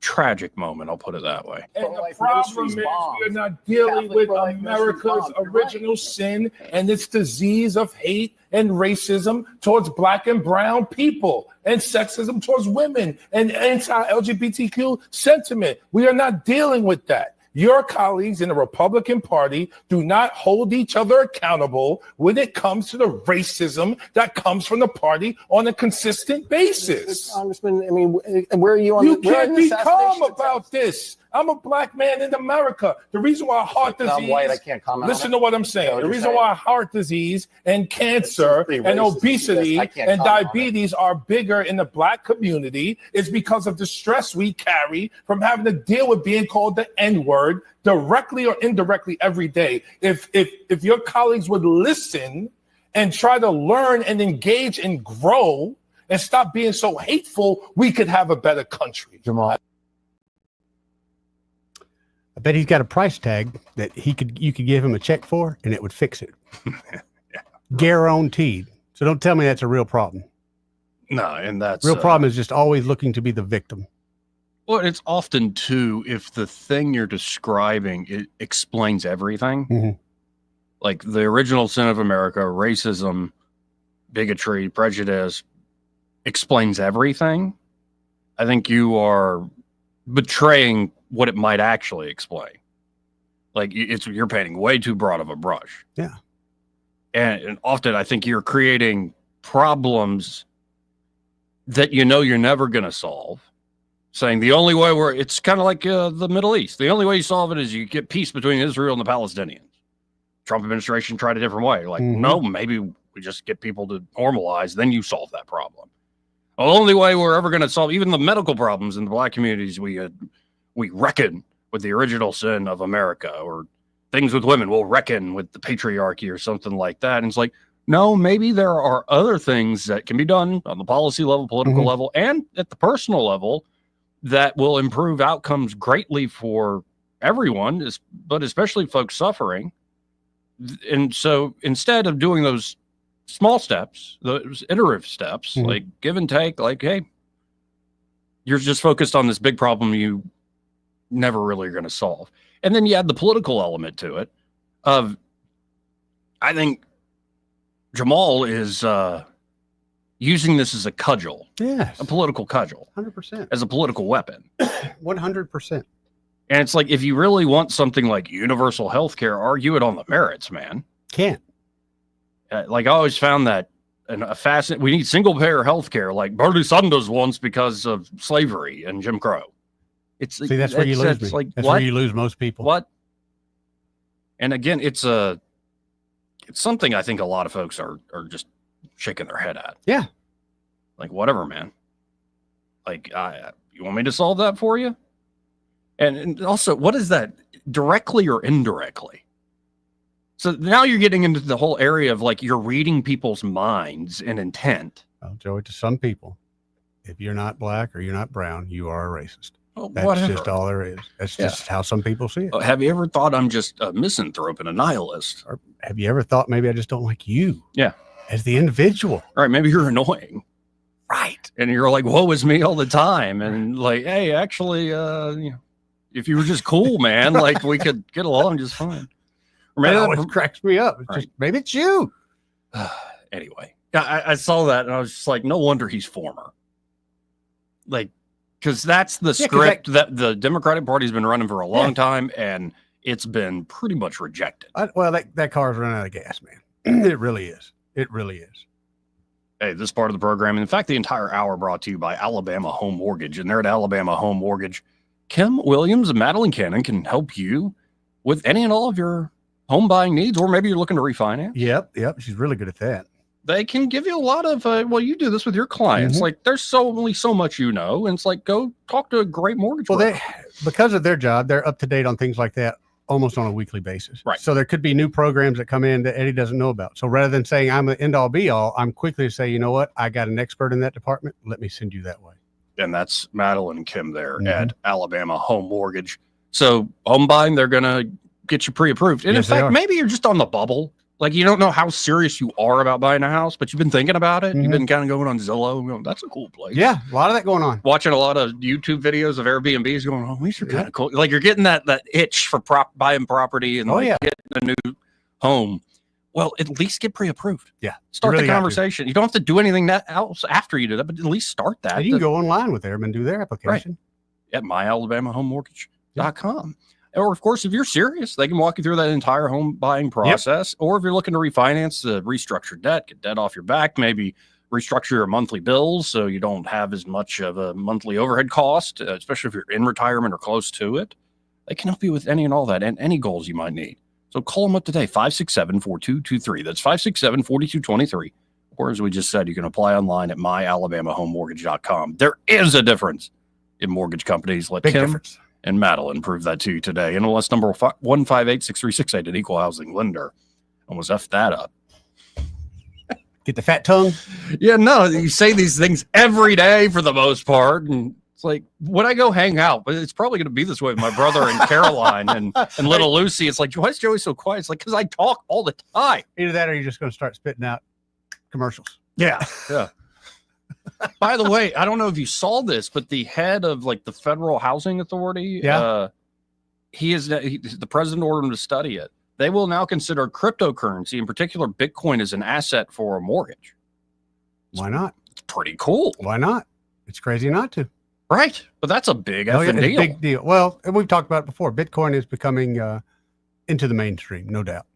Yeah. No doubt. And I think there are a lot of folks just getting wise to it. And it's like, look at like I can give you every day. There's an example of the institutional adoption. Maybe it would be a good idea. I should say this off air, but I'll say it now.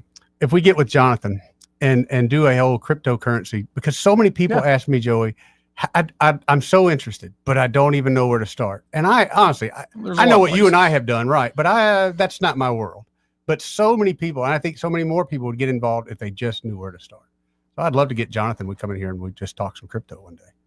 Well, and this is a White House official in front of Congress just the other day being asked about, well, what do you think of Bitcoin? He's one of the main people here doing what the administration's all about.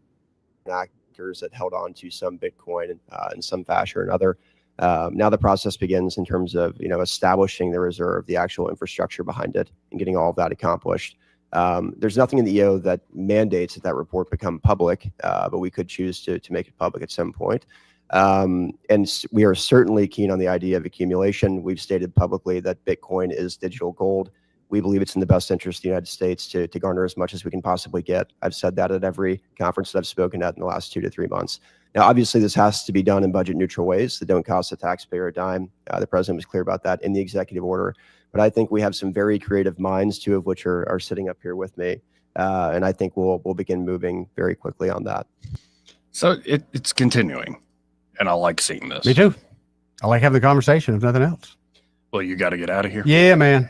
Well, y'all stay tuned. We have Jeff Dice, former chief of staff for Ron Paul, on the other side. Broadcasting from the Riverside Chevrolet Master Control Center, this is WACV Cusana, News Talk 93.1 FM. When it's Chevy, it's Riverside. With SRN News, I'm Jason Walker. Huge victory today for America. A key move by the Supreme Court allowing states to cut off Medicaid money for Planned Parenthood. That in a 6-3 ruling. South Carolina had argued no public money should go to a high-profile abortion provider. And more good news, GE announcing nearly $500 million deal that will create 800 jobs and shift production of clothes washers from China to its manufacturing complex in Louisville, Kentucky. Iran's supreme leader is speaking out. He claims Iran achieved victory over Israel and the United States. Double-decker bus loaded with high school students plunging into a river in England. Officials say the bus driver and 4 passengers hospitalized. This is SRN News. Hey, it's Mike Rohn. If I have a choice, I like to do business with companies that actually stand for something. That's why I switched from Verizon to Pure Talk. No offense to Verizon, I'm sure they stand for something. I just don't know what it is. Pure Talk, on the other hand, is a veteran-owned company that supports our military in a big way, and I appreciate that. Yeah, I also appreciate unlimited talk and text and plenty of data for half the cost of the big guys, and I do like being on America's most dependable 5G network for just $20 a month, but what I really appreciate is no contract, no cancellation fees, and Pure Talk's commitment to handle all their customer service in this country. I saw it for myself.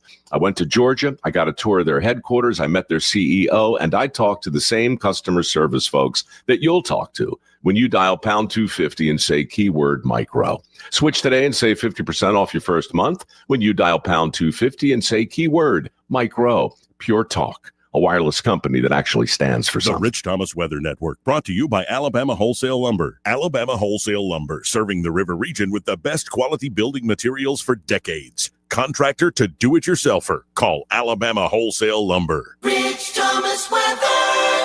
Hi, everybody. No big changes in the forecast for the next few days with heat and humidity locked in and triple-digit heat indices. Today, I think the actual high temperature will be between 95 and 97, good bit of sunshine. And today, tomorrow, Friday, Saturday, Sunday, not much day-to-day change with random, scattered, mostly afternoon and evening storms. Some could be strong. Our weather app will keep you on top of the action. Slow down, take it easy, stay hydrated. From the AMS Weather Conference in Boise, Rich Thomas for Blue Water Broadcasting. ASE's 25 and 25 has you covered. For just $25 in closing costs, you can tap into your home's equity. No hidden fees, no headaches, just extra cash. Visit your local ASE Credit Union branch today. Federally insured by NCUA, NMLS 420259. Terms apply. ASE Credit Union. Your life, your goals, your ASE. ASE, an equal housing lender. 1819 News. Alabama State Senator April Weaver has pre-filed a bill for the 2026 session that would ban psychoactive THC hemp products like Delta 8, Delta 9, and Delta 10. These compounds are made from the hemp-derived CBD and would be reclassified as controlled substances under Weaver's proposed legislation. Only non-psychoactive hemp products could be sold in the state and only in licensed pharmacies. Weaver says the bill is about protecting children and families from a dangerous product and a potential gateway to harder drugs. I'll be back with more Alabama stories after this. Brian Dawson here, CEO of 1819 News. I'm also the host of 1819 News, the podcast, and we'd love for you to join us by listening to our weekly show on all the top podcast apps, both in audio and video format. At 1819 News, the podcast, we are in pursuit of a free and flourishing Alabama. Every week, we're having important conversations with guests from across this great state, all with the goal of equipping Alabamians to be in pursuit of a free and flourishing Alabama with us. New episodes are released weekly. I hope you'll join us. One person is now under arrest in Dothan after authorities seized drugs during the execution of a search warrant. The Dothan Police Narcotics Division found 17 grams of fentanyl-laced pills, 22 grams of cocaine, 53 grams of meth, and other unidentified substances. 33-year-old Javon James is now facing drug trafficking charges. Huntsville Hospital has a new canine unit that will be on staff there. Daisy is a Belgian Malinois who is trained to detect firearms and will be part of the security detail at the hospital. Daisy's handler, Gregory Sharp, spoke with WAFF News. We usually hit up the ER first, make sure everyone sees her and sees us, because that's the whole point of our job, is to be seen. I'm Andrea Tice. For more news affecting Alabamians, go to 1819news.com. And while you're there, subscribe to the daily newsletter. This hour of News and Views is brought to you by our good friends at Cole Plumbing, 279-8919. Cole Plumbing is number one in the number two business. You don't have to dig a hole. They have proprietary pipelining technology. Ask them about their tankless water heaters. Remember, when you have trouble with your bowl, call on Cole. Come join the city of Prattville in celebrating our independence. Spend your 4th of July with the annual Downtown Parade at 9 a.m. Next, head over to Pratt Park for the Lions Club barbecue and the cardboard boat races at Pratt Pool. The fun continues with Rock the Lot with music by the Alex Walker Band and the food trucks in Academy Sports parking lot, 6:30 to 8:30. Wrap up with one of the area's largest fireworks displays, launched from Home Place Clock Tower at 8:30 p.m. For more information, visit prattvilleal.gov. Hi, this is Bo Goodson from the Goodson Group with your Real Estate Minute. Recently, I met with 3 different owners of homes who had the same problem. They wanted to sell their house quick and sell it as is for cash. All 3 people were approached by different investors that said they had cash for their home, signed contracts, only to find out they were not personally going to buy their homes, but to find a buyer willing to pay more than they offered and pocket the difference. It's called wholesaling. Offer a contract to buy a house at a certain price, up to price to other buyers, and pocket the difference. I urge you, don't fall for it. You want to sell your home quick, use a licensed professional realtor, as I have been for 48 years, keeping promises to get homes sold quick. For all the details, call Bo Goodson at the Goodson Group at 221-2883 or 551-0225. Call Bo Goodson at 221-2883. The views and opinions of the following program are solely those of the host and other contributors. These do not necessarily represent those of Liberty Acquisitions 825, Blue Water Broadcasting, its management, staff, or any advertisers.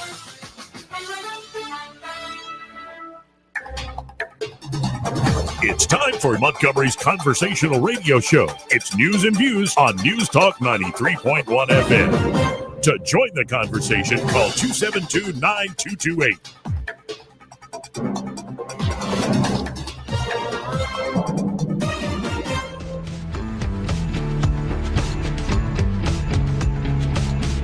That's how you conduct yourself in a democracy. Joey Clark. Welcome back to the program. Been a busy day so far. And I must say, it has been too long since I've talked to this gentleman here on the program. We have the one, the only Jeff Dice, former chief of staff to Ron Paul, president of the Mises Institute for about a decade there, and general counsel now at Monetary Metals. How are you doing today, Jeff? Joey, doing well. How are you? Very good. Very good. And it's been so long, a lot can happen in 2 weeks. What do you make of this whole, I guess, episode of, everybody hemming and on what will happen with the war, what will happen with Israel breaking out, to Trump dropping the bombs, to announcing the ceasefire? What a time. Yeah, 2 weeks. Everything's compressed these days, it seems. But look, all of this is a distraction. This is not what Trump ran on. He ran on a domestic agenda. People are tired of the Middle East. Americans in particular, we financed the war in Iraq. We financed the war in Afghanistan. Neither of them went to our benefit. We have a lot of physical, financial, emotional costs associated with those wars, a lot of blood and treasure. And now we find ourselves once again, with this hawkishness towards Iran. And you notice that the factions that were not part of Trump's victory coalition are ascended within the right wing generally and the Trump administration more particularly. So we always sort of get this every time. It's very, very hard for the American public to actually get what they want when they vote for something. And that's a real problem. And DC is very much captured by people who think that it is the role and the job of Washington, DC to patrol the world and boss the world around and, determine how the Israel-Iran relationship is going to go. Not our problem is my strong opinion. Though it seems like Trump has hit this middle ground. He's the one who created this coalition. I was saying maybe he could surf, say, rocky waters when the tensions start to flare up. And it seems like what he did here, everybody sort of can walk away going, well, we were kind of right and we won. Like, we didn't get the full-scale war, but we did drop the bomb. So whether you're Mark Levin or you're Dave Smith or whoever, like you can kind of look at this and go, okay, this is not the worst outcome, and everybody goes their separate way, saying, well, we kind of got what we want. Very Trumpian, isn't it, in that sense? Like when the Trump Taj Mahal casino goes bankrupt and Trump turns that into a press release, a press conference about this great victory for the workers and how he's being oppressed and how the banks can't fire him. When you owe the bank $1 million, they own you. When you owe the bank $1 billion, you owe them, kind of thing. So this is right up his alley. The other thing we have to remember is that as much as this seems like a very serious episode in the early second Trump presidency, the news cycle is so compressed and so fast now. What will we think in a month? What will we think in 6 months? And let's not forget, we got some midterm elections coming up later this year. So it's really a different time in presidential politics. And sometimes I think that Trump himself forgets that this is his second term. He's doesn't get a third the last time I checked. And I don't understand his unwillingness to keep his own counsel here, because some of his instincts, some of his reflexes are actually pretty darn good. And he continues to surround himself with people who want to flatter him, who want to divert him, who want to catch his ear. And I think they're not serving him well. And we continue to see that the president of the United States, whether that's Trump or anybody else, does not really have control over the executive agencies, the so-called administrative branch of government. It is an entity unto itself. It is the real government. It matters far more than who you elect to Congress. It matters far more than the Supreme Court. It matters far more than whom you elect to president. And it's I think the single biggest political problem facing us is the administrative state, the managerial class. And that is where Trump is allowing himself to be diverted time and time again, spending all of his time on Truth Social or whatever he does, and not addressing, again, what he was elected to address. Now, of course, you saw some major flare-ups of the different factions in this loose coalition. I think emblematic of it would be Ted Cruz and Tucker Carlson's flare-up. Quite a scene. And I saw folks asking you on X, like, when did the right become a bunch of peaceniks? But there's good reason for this. My take on watching the Tucker thing is Tucker's partly playing out, I think, a psychological scar of having supported the Iraq war in the way he did. And it's almost like he's atoning for that in some of his posturing. But why this big shift on the right? Why are more of us on the right, say, wanting peace, no more war? Well, it's not a shift. It's a return. There you go. To form. The Democratic Party was and is the war party. Look at the 20th century. Look at what I consider monsters. Woodrow Wilson, Franklin Delano Roosevelt, really even Harry Truman to an extent. People don't think of him as a monster. And to his credit, he at least admitted that he regretted creating the CIA and that he had been snookered and that he did not realize that it would become a thing unto itself. But the so-called isolationist, the non-interventionist party, has always been a conservative impulse, and it matches the ostensible domestic viewpoint, which is that government power should be used judiciously, right? The government doesn't exist to create a perfect paradise on earth, and that should apply as much abroad as it does domestically. So in that sense, the truly conservative foreign policy is to be very cautious and judicious before we get ourselves involved in all of these projects, whether that's regime change, whether that's outright boots on the ground, whether that's airstrikes, whether that is sanctions. All of these things reform foreign policy. So this is actually a return to form. The isolationist slur, I think, falls increasingly on deaf ears because, as your listeners know, Joey, as you know, as Eddie knows, as we all feel, there's an underlying rot in the U.S. economy. And there's an underlying moral rot as well. In other words, Americans aren't doing well. They don't feel optimistic. Everybody gets a sense that something's wrong. And that's what our politicians in Washington ought to be addressing, not Iran. Well, and I want to put a pin in that rot and remember to come back to that because it leads to another important thing that's happened and say rise within Democratic politics and the Democrat Party. But of the folks kind of around Trump, who worries you the most? Because it looks like Vance is very much tied to that. Rubio's always next to him. But is it Hegeth or who around Trump do you get the most nervous about having his ear? Yeah, that's a good question. This is a TV cabinet. I certainly don't like Kristi Noem because she makes everything about her and her physical appearance, which is really nauseating. I think that's the word for it. Attention whoring. That's not what cabinet officials are supposed to do. They're supposed to solve problems, and they're not supposed to be celebrities. I think Hegeth is kind of the male version of Kristi Noem, and I think while there are some serious people in the Trump administration, there are far too many unserious people, and I think a lot of them are thinking about their own futures rather than the job in front of them. I mean, that's just the nature of politics, right? It's climbing. So I don't much like any of his cabinet, and I think he made some fundamental errors after, let's not forget, winning the popular vote. Not by a wide margin, but still, that was a surprise. He had, I think, basically a carte blanche back in January to name some people who were serious people to his administration. Let's say a former Virginia Senator Jim Webb, who was the Secretary of the Navy, one of the most decorated combat veterans in Vietnam, a Democrat, but nonetheless a very serious and sober non-interventionist voice. He had an opportunity to appoint someone like Colonel Doug McGregor to his cabinet, or at least to his Defense Department. He failed to do so.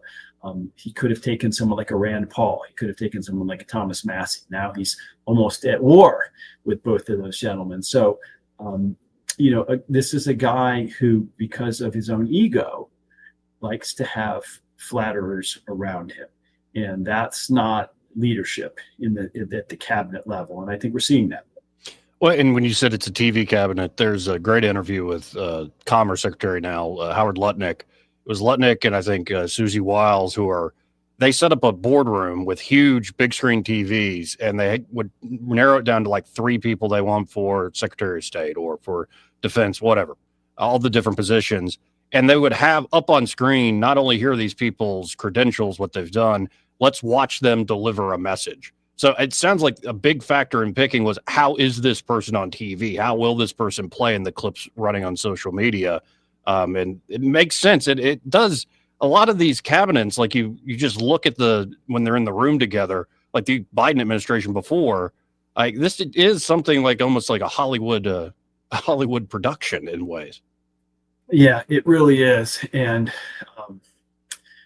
let's hope it doesn't continue that way, because I think that at this point, if the economy doesn't improve, that's going to be the ultimate indicator of whether Trump does well in the midterms. If he doesn't do well, if he loses in the midterms, and it's the second half of his second term, then I don't want to use the term lame duck because he's so, aggressive in his temperament, but still, I mean, it would be a blow to him. And so if we're going to get anything done in terms of actually trying to resurrect some of the Doge impulses, or trying to, get the Ukraine mess wrapped up, get the Israel-Gaza mess wrapped up, and really turn back to a domestic agenda, I think he's got to not lose the midterms to do that.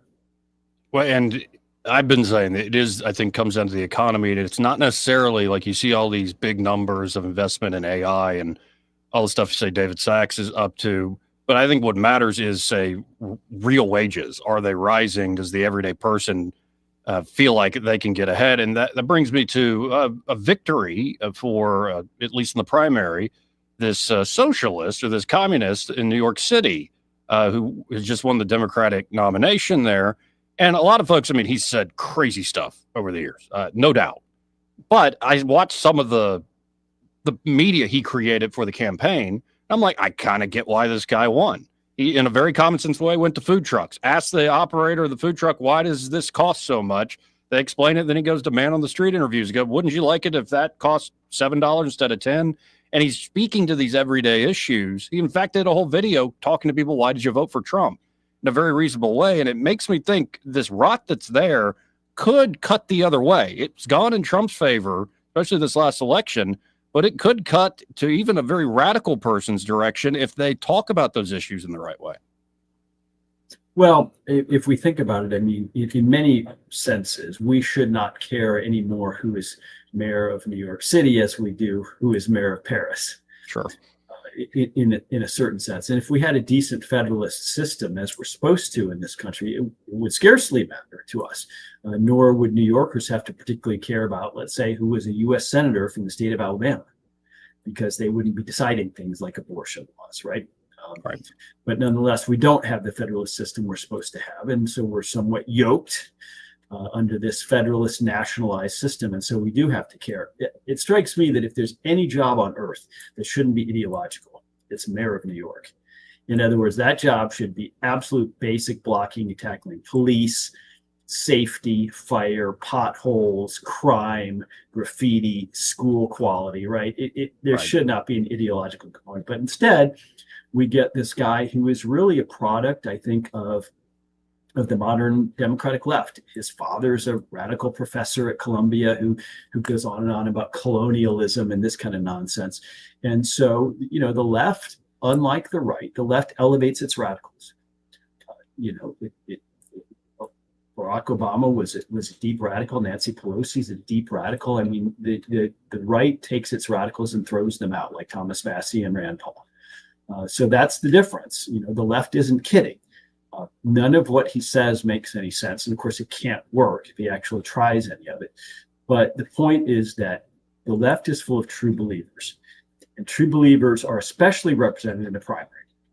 So people who believe fantastical things that are totally unworkable, that everyone knows are totally unworkable, prevail in a primary in a city like that. And I think that tells you that we cannot and should not continue to share one national polity with 350 million people. It's absolutely insane. And if New York wants to govern itself, it has every right to do so. But what it does not have a right to do is use federal resources in its schemes. And that's what I fear. Well, and you had Tuberville coming out and saying, we don't want any of this Islam and commie stuff in Alabama. Obviously he's running for governor. But I think you're right. It's so night and day, this culture that I live in here. We both live in here in Alabama. And there's even differences within the state, if we're being honest. And you got to wonder, how long can you hold this thing together? And maybe you have these. It's one or the other direction. It's more strongman sort of thing. And it could just be the bully pulpit, but it seems like everybody only really cares about the presidential election, or it could be we reduce these things. And this certain victory idea that because the debt's so bad, then eventually we'll have to cry uncle and we'll go back to this decentralized system. I've said these things before. The more I watch it, though, I'm like, I think this system could last a long, long time in a very rotten way. Well, there's two basic choices, I think. One is the strongman scenario, which you point out, and the other is some sort of centrifugal force pulling us apart, right? In other words, we once were these 50 states, not the 50 states, and we once had a strong degree of federalism. Now, to me, federalism is the escape hatch. It is the way to have social cohesion among places that are very, very radically different. And it's the way to ratchet down the culture wars that we're involved in. But, neither the left nor right's buying it. I mean, they're both very much winner take all, federalize everything, nationalize everything. Let's let 5 out of 9 judges on the Supreme Court make fast legislative decisions in effect. I mean, that's a recipe for disaster. But as you say, people don't pay much attention to this state and local stuff. They're really fixated on the national stuff. So that's I think an educational problem among other things.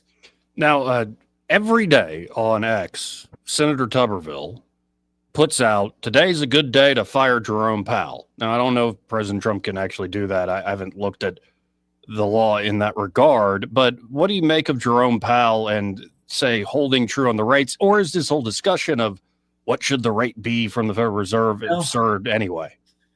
Yes, that's an interesting question. Look, it's a private consortium of private banks, despite its name. So in that sense, no, President Trump does not have the legal authority as president to fire Jerome Powell, because Jerome Powell is not one of his cabinet secretaries or agency heads. That said, he could certainly make life very unpleasant for him.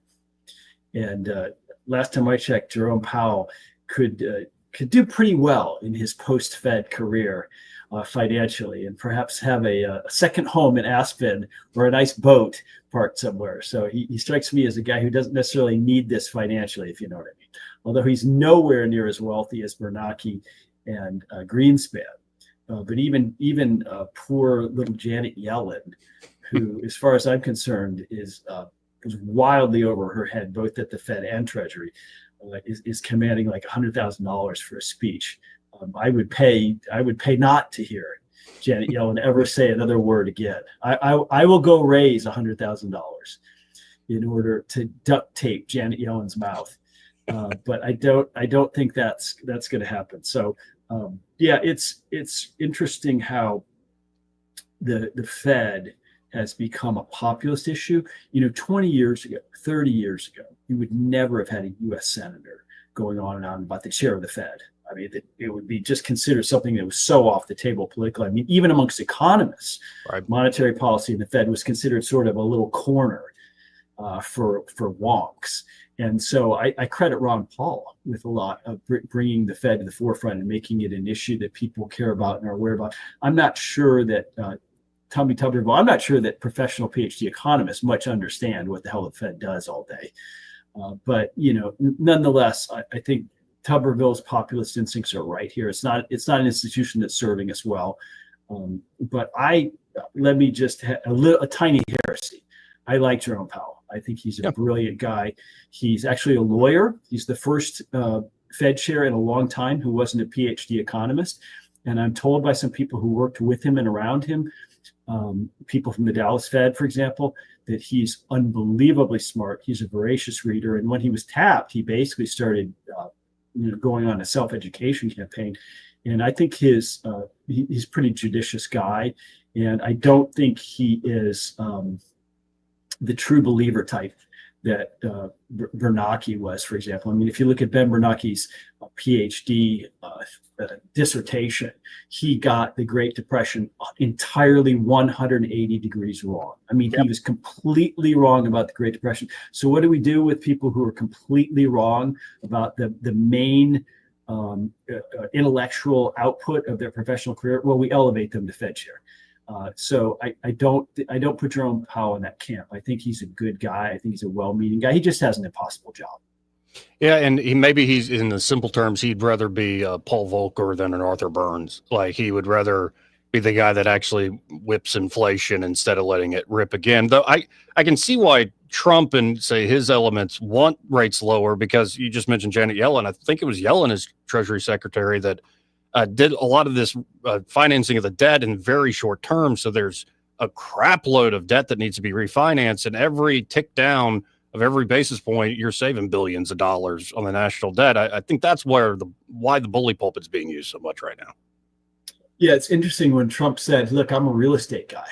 We love lower rates," but he also understood that impacts savers. So now that Trump's sort of the head of the federal government in a sense, yeah, he wants lower rates because that $1 trillion plus of annual debt service is just absolutely crushing, and it's going to grow like crazy. But here's what's so interesting is that if you look at some of the local banks, like some of the Alabama state chartered banks that we all know and use locally, including like the Auburn Credit Union. I mean, these banks are not run by wild-eyed speculators who went out and loaded up their bank, took all their depositors' money and went out and bought mortgage-backed securities, like in 2008.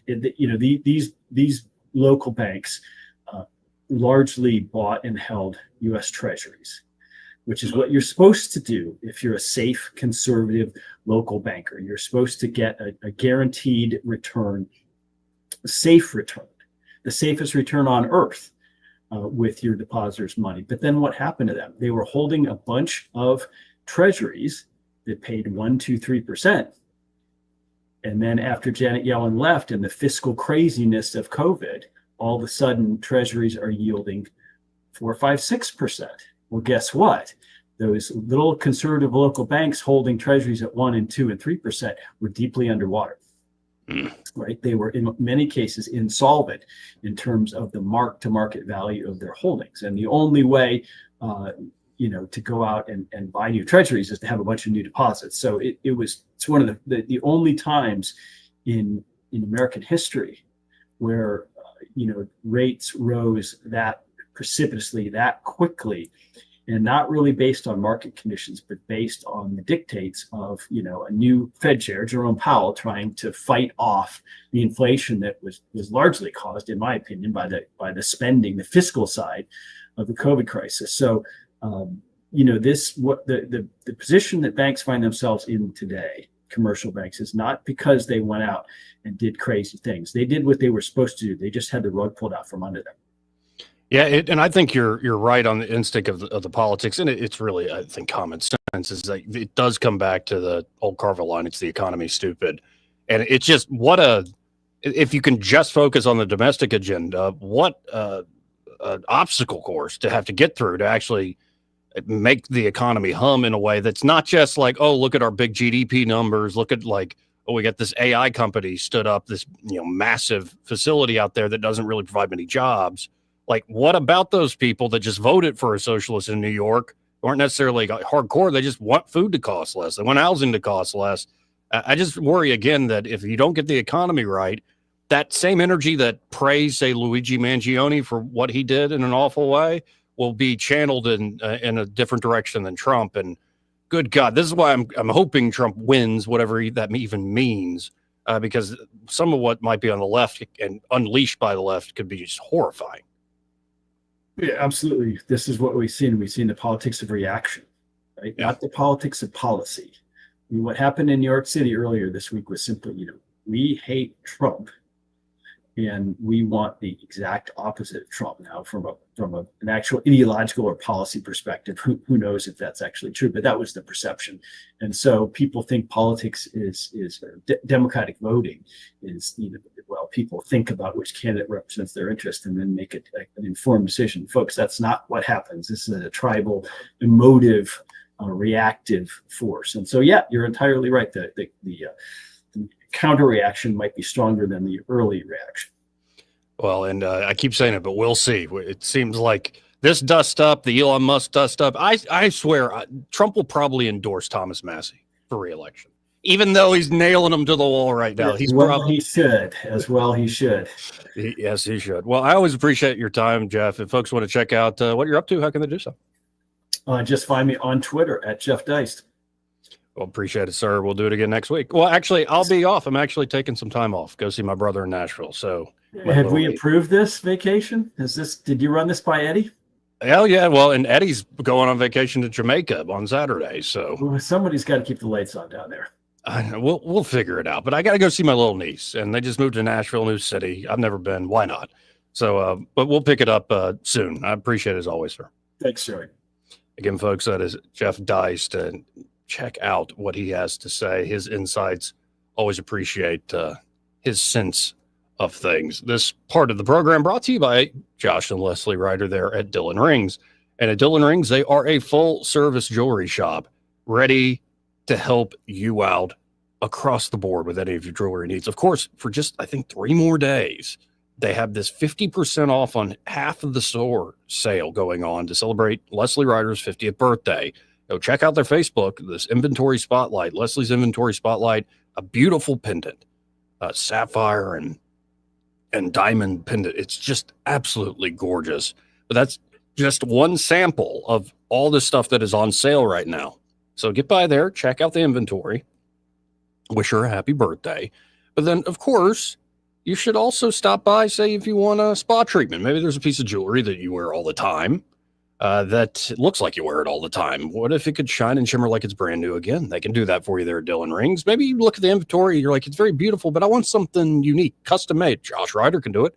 Made by Josh is, he's the best in the game. And they buy old jewelry. Maybe you got stuff laying around that's broken you never even think about. They'll buy that off you. They can do repairs, including watch repairs, battery replacements on the watches. The point is, they can do it all there at Dillon Rings when it comes to your jewelry needs. Y'all stop by. That's 119 Brown Springs Road here in Montgomery, just off Atlanta Highway. And be sure to tell them that Joey, that fellow on the radio, sent you. He may not know whether he's coming or going, but whether you're going to work or coming home, Greg Budell is there. Mornings, 6 till 9, and afternoons, 3 till 6. Only on News Talk 93.1 FM, WACV. What's your biggest investment? More than likely, it's your home. So treat it that way when you hire a painting contractor. At PBS Painting, there are no gimmicks, no $99 specials. Just quality painting and someone who treats your home with the same respect that you do. At PBS Painting, we have been painting for years and look forward to many more years to come. With PBS Painting, the job gets prepped properly, whether it's cleaning, scraping, or priming. We always use quality products, which is a must for a quality paint job. So if you're looking for a painter that doesn't need upfront money and is on the job at all times, then please give me a call. Scott Bowers and PBS Painting, 294-5122. That's PBS Painting, 294-5122. Look at some of our work on Facebook at PBS Painting Montgomery. For too long, Alabama's statewide news companies have shamed us for our conservative Christian values. Alabama deserves a news company that cherishes our culture, a company that isn't bought and paid for by the powers that be. 1819 News is that company. Run by Alabamians for Alabamians, 1819 News celebrates what is good and beautiful about our state while exposing those who work against our values in secret. Just go to 1819news.com to learn more. Subscribe to our newsletter. That's 1819news.com. Let's face it, what our customers say about our business is the most important advertising tool. Here at Adams Drugs, we love our customers. We're here with Al and Amy Steinecker, Adams Drugs customers. Amy, please tell us how easy it was to transfer your prescriptions to Adams Drugs from the big box store. It was one of the easiest things I've ever done. I went into the pharmacy on Bond Road and spoke with the pharmacist and told him we had not been happy where we'd been and would love to transfer our prescriptions. And he said, I'll be happy to call them. And that was that. And now when I call, I just say I need to have a prescription filled. And it's just that simple. Al, what has your customer service been like at Adams Drugs? It's amazing. You walk in, you're not standing in a line. They speak to you, call you by name, and say, what do you need today, Al or Mr. Steinecker? It's wonderful. It doesn't get any better. Please come into any Adams Drugs location and let us earn your business. Visit us at adamsdrugs.net for the location nearest you. Adams Drugs is your independently owned Health Mart pharmacy. Health Mart, taking the time to listen and care. This is David Ernest from the Health and Wealth Show. We like to cut up and have fun, maybe poke a little fun at some politicians, but we don't take ourselves too seriously. One thing we do take seriously is your personal finances and your plans for retirement. You can tell by listening, we're a little different. Yeah, we like to have a good time on the radio, but we're dead serious about your financial future and helping you achieve your goals. At Ernest Financial, we're committed to giving you the attention you need. We don't treat you like a number. you're way more important to us. At Ernest Financial, it's about helping you today and preparing you for tomorrow. People call us who are on the verge of retirement, and they know they need a plan for the future. No matter where you are in life, Ernest Financial will help guide your every step towards retirement. Give us a call and let us show you what our individual customer attention can do for your future. Concerned about your retirement? Call David Ernest toll-free at 833-596-7233. That's 833-596-SAFE. This hour of News and Views is brought to you by our good friends at Cole Plumbing, 279-8919. Cole Plumbing is number one in the number two business. You don't have to dig a hole. They have proprietary pipelining technology. Ask them about their tankless water heaters. Remember, when you have trouble with your bowl, call on Cole. Rich Thomas Weather, a service of Wiley Sanders Truck Lines, where over-the-road dump truck drivers are needed right now. Home twice a week and every weekend, must leave early on Sunday with Blue Cross Blue Shield. Call them now at 855-777-9785. Rich Thomas Weather. Well, hi, everybody. No big changes. Heat and humidity still locked in. The risk of showers and storms will continue in the forecast well into the evening hours tonight. Generally, they fade out overnight. Low temperature in the mid-70s. Then for tomorrow and over the weekend, Saturday and Sunday as well. High temperatures still in the low to mid 90s and the heat index in the triple digit range. There will be a good bit of sunshine with scattered random afternoon and evening storms, some of which could be on the strong side. Slow down, take it easy, stay hydrated. From the AMS Weather Conference in Boise, Rich Thomas for Blue Water Broadcasting. Whether you're buying a home or auto or consolidating debt, CB&S Bank's personal loans get you where you need to go. Go to cbsbank.com to find a location near you or apply online today. All loans subject to credit approval, member FDIC, and equal housing lender. On FM, on your smartphone, and online, the River Region's most trusted voice. News Talk 93.1 FM WACV.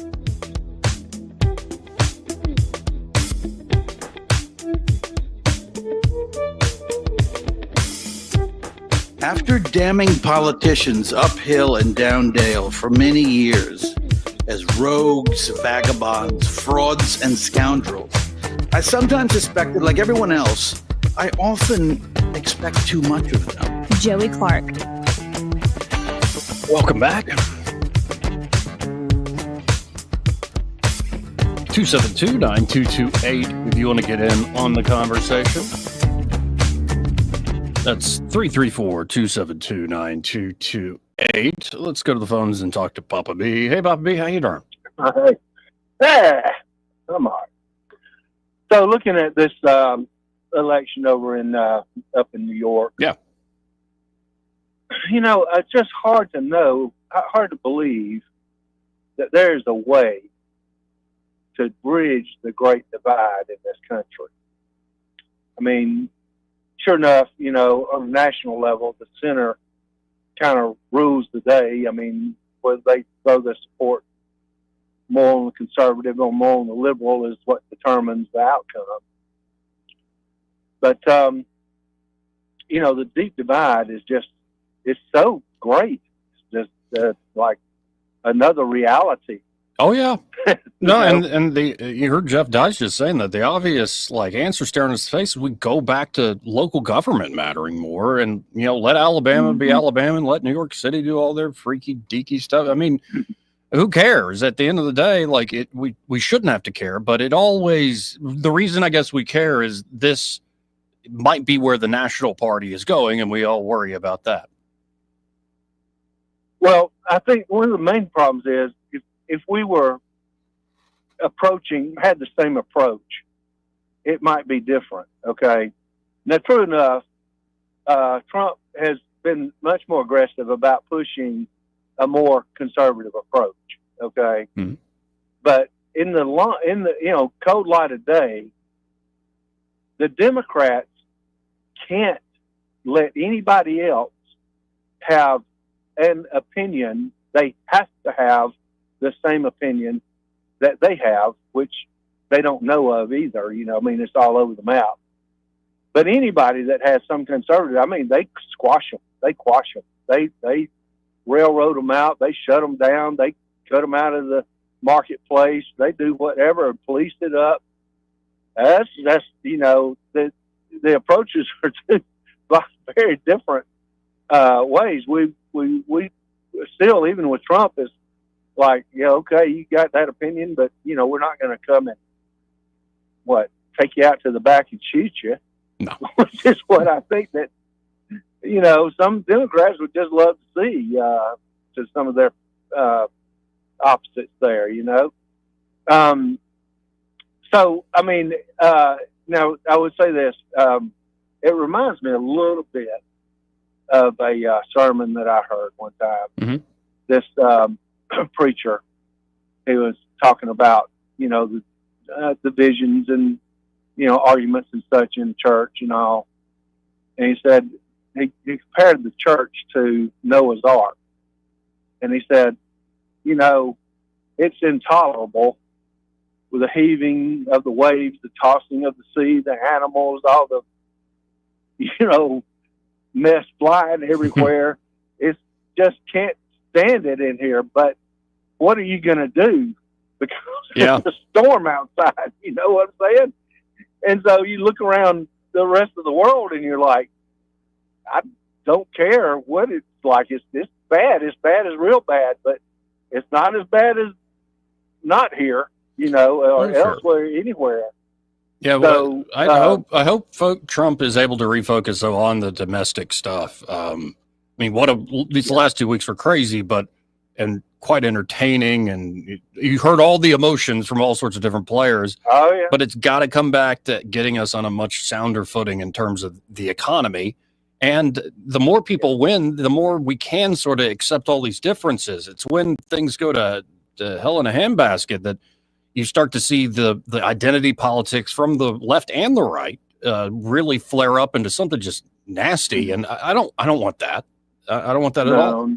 Well, we don't want it. They do though. And I tell you what, there are too many people that just don't want that at all. I mean, they want war, they want hell, they want, you know, anything to trip Trump up, basically. And, you know, they don't want peace and prosperity, not under Trump. No, they don't.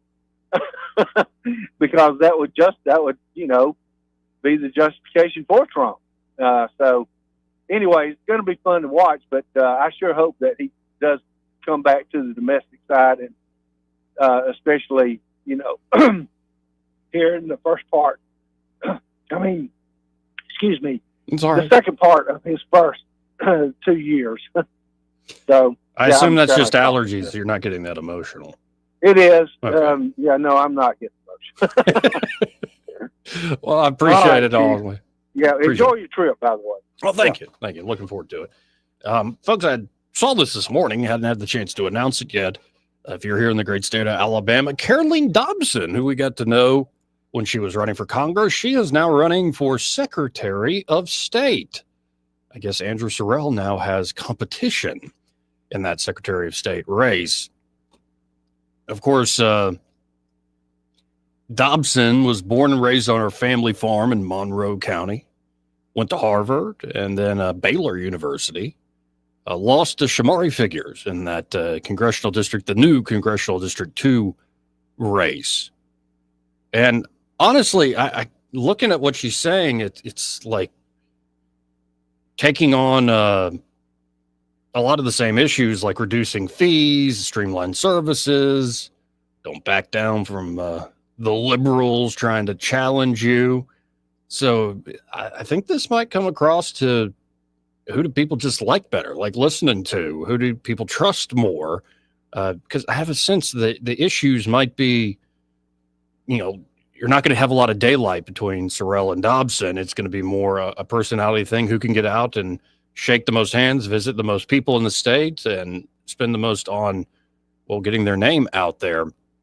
It should be a strong competition. Of course, I like Andrew Sorrell very much. Look forward to having him back on the show, but I will happily have Caroline Dobson here on the program. I like her as well. Again, got to know her during that congressional race. So I was wondering where she was going to end up. That maybe run for United States Senate, but Attorney General, but it looks like she is running for Secretary of State. So the 2026 race is becoming clearer by the day here in the great state of Alabama. Looks like nobody wants to challenge Tommy Tuberville. Almost everybody's jumping into that United States Senate race. You'll have a few people challenging incumbents at the federal level, but, well, looks like the competition is on between Caroline Dobson and Andrew Sorrell. Look forward to the conversations ahead. How about this? Let's hit a break, but first, this part of the program brought to you by Pest Pro Services, and there at Pest Pro, Ashley and that fantastic team are ready to help you with your pest control needs. And why not just get in touch with them and get on their monthly subscription model? That means you can budget it out. You can control costs, and it all starts with that basic pest control protection. They can also do yearly inspection for termites and have year-round protection from those nasty, nasty termites, those silent destroyers. And, of course, we're in the middle of mosquito season. You can add that onto the service, and it really works. You're not going to have any mosquitoes bedeviling you as you're trying to actually enjoy your property. You don't have to use these stuff you can buy in the store. You spray yourself, the candles. It doesn't work. Get something that actually does work there with Pest Pro Services. And don't forget about tick and flea treatments of the yard. If you got pets, you worry about them trekking things inside, they can take care of all of this. So y'all check them out today. That's Pest Pro Services. You can always learn more at ppsriverregion.com or just search for Pest Pro Services on the Book of Faces. Or just call them direct, 265-9990. That's 265-9990. When you want to know, call a pro. Pest Pro Services. And be sure to tell Ashley and that fantastic team there that Joey, that fella on the radio, sent you. Want to carry News Talk in your pocket? Download the News Talk 93.1 app from the App Store. Available on iPhone and Android. Never miss a moment. Download now. No one wants to wait on service for an overhead door. With 20 years in the industry, you now have access to the best with All Access Overhead Door. All Access Overhead Doors offers prompt professional service at affordable prices on all service and new garage doors for residential and commercial locations. All Access Overhead Door serves the river region and can take care of whatever you need when it comes to your overhead door. Remember, you have access to the best. All Access Overhead Door. Call and schedule an appointment today. 320-2440. And like them on Facebook. They sell the best and service the rest. Hi, this is Don Duncan with Don Duncan's All-American Automotive and Tire. Just want to say a big thank you to Blue Water Broadcasting. They've been a big partner in our success. And again, thank you guys so much for all you've done for us. If you need anything, come see us. Again, this is Don Duncan with All-American Auto and Tire. Radio works. It's as simple as that. Call us to find out how radio can work for your business. Blue Water Broadcasting. Local folks helping local business. This hour of news and views is brought to you by our good friends at Cole Plumbing, 279-8919. Cole Plumbing is number one in the number two business. You don't have to dig a hole. They have proprietary pipelining technology. Ask them about their tankless water heaters. Remember, when you have trouble with your bowl, call on Cole. When news happens, you'll hear about it first. The River Region's most trusted voice. News Talk 93.1 FM WACV.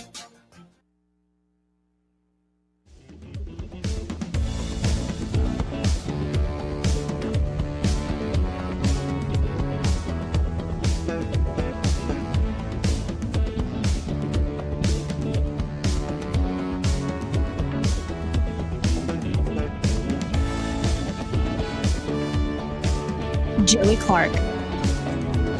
Welcome back. Ray Bowles is busy. I was able to talk to him for a second. They have yet to find a name for that kitten they saved yesterday. Pamela, by the way, is already in the studio. How you doing today? Good. I like Domino. Domino's a great name, but they haven't decided, so keep those names coming on Facebook. Yeah. Little, cute, must be very young, tuxedo. Nothing kitten. brings people together like a pet post on Facebook. Yeah. Oh, cats dominate the internet. I mean, dogs are great too. Don't get me wrong. They're both great, but they dominate. And so, folks, they're still taking suggestions on the Book of Faces. Find Prattville Carpet. You'll see how they rescued this kitten. It was in a barrel, like sealed barrel. And thank God they showed up that day and found it. And of course, if you're looking for brand new flooring, any sort of resurface job, maybe it's the countertops in the kitchen, want some ceramic tile, or the bathroom, want a whole walk-in shower, that ceramic tile looks beautiful and easy to clean. And of course, brand new carpet, traditional hardwood, luxury vinyl plank. They've got it all there at Prattville Carpet. Just call them up at 285-8117. They'll come and do a free in-home measurement. It's just that simple.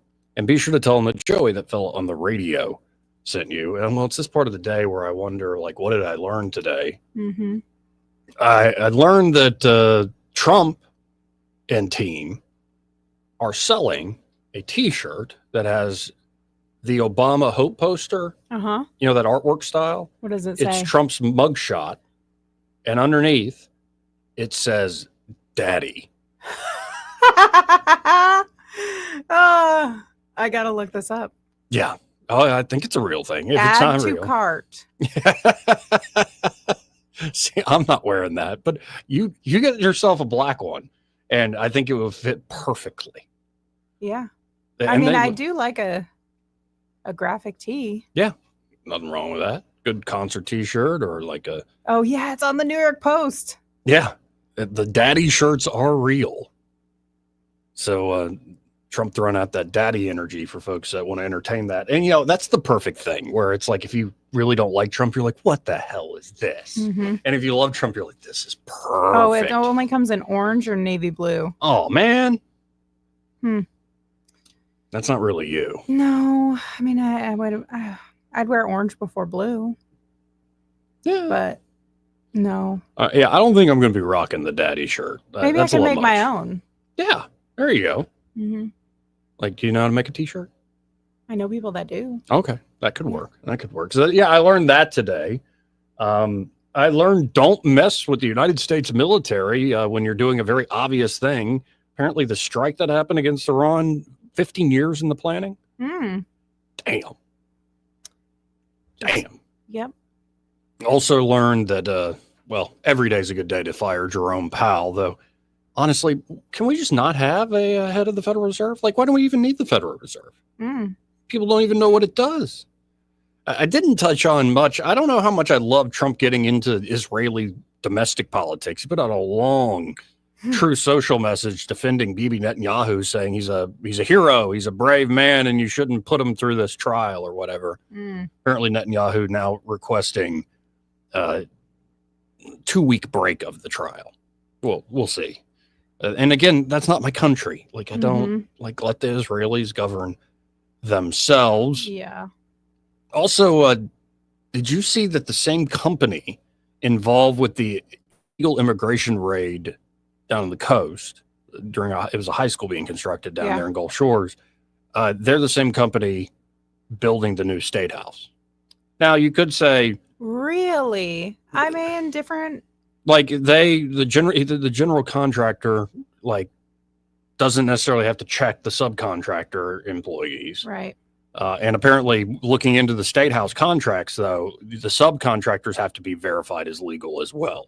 Now, that doesn't mean you don't get folks who are illegal working on the place, because you get forged documents and Right. IDs. It's amazing how much of this is in our own backyard. We also learned that apparently, according to the Senate Parliamentarian, Mm-hmm. That's the word. the Senate Parliamentarian says you can't do the Medicaid cuts in the big, beautiful bill. The one big, beautiful bill, you can't use the reconciliation process to exact these cuts. So a lot of people calling, including, I believe, Senator Tuberville, coaches saying, fire her. Harry Reid appointed her. Why are we still sticking with her leader, Thune? And Thune seems to not want to make that move and take that next step. And were you planning on visiting New York City anytime soon? No, not me. No. I've been there once. I'm all set. That was enough? You weren't impressed? The way that they pick up garbage really turned me off. Is it just bags sitting out there? Yes. Yeah. Every night they line up their trash on the sidewalks and just leave it to be picked up overnight. And it smells like hot garbage. Literally. Yeah. Yeah. Ugh. Because they don't have anywhere else to put it besides right along the street. They can't invest in cans? They weren't. Ugh. No. I Well- guess it's just easier for them to grab it and toss it. Well, that's something a lot of folks have been jumping on. Is this the new face of the Mm-hmm. Republican, the Republicans are wondering, is this the new face of the Democratic Party? Mamdani or whatever his name is. In his city-run grocery store. Yeah, that idea. Though, I've been saying it all show. Like, look into the videos that he actually did. He did a lot of man-on-the-street interviews. Like, why did stuff cost so much? I think his solutions are crap, but he knows how to sell the soap. Like he knows. That's what scares me. Right. Yes. Very effective communicator. Yes. And that, I He's don't Obama love. light. Right. I don't love everything Trump does, but I do pray Trump does win, whatever that means, because this sort of energy, this populist energy, the stuff that backed Luigi Mangione killing a guy, these sort of moments, you're like, that could be channeled into somebody like this who is a very gifted communicator. Yeah.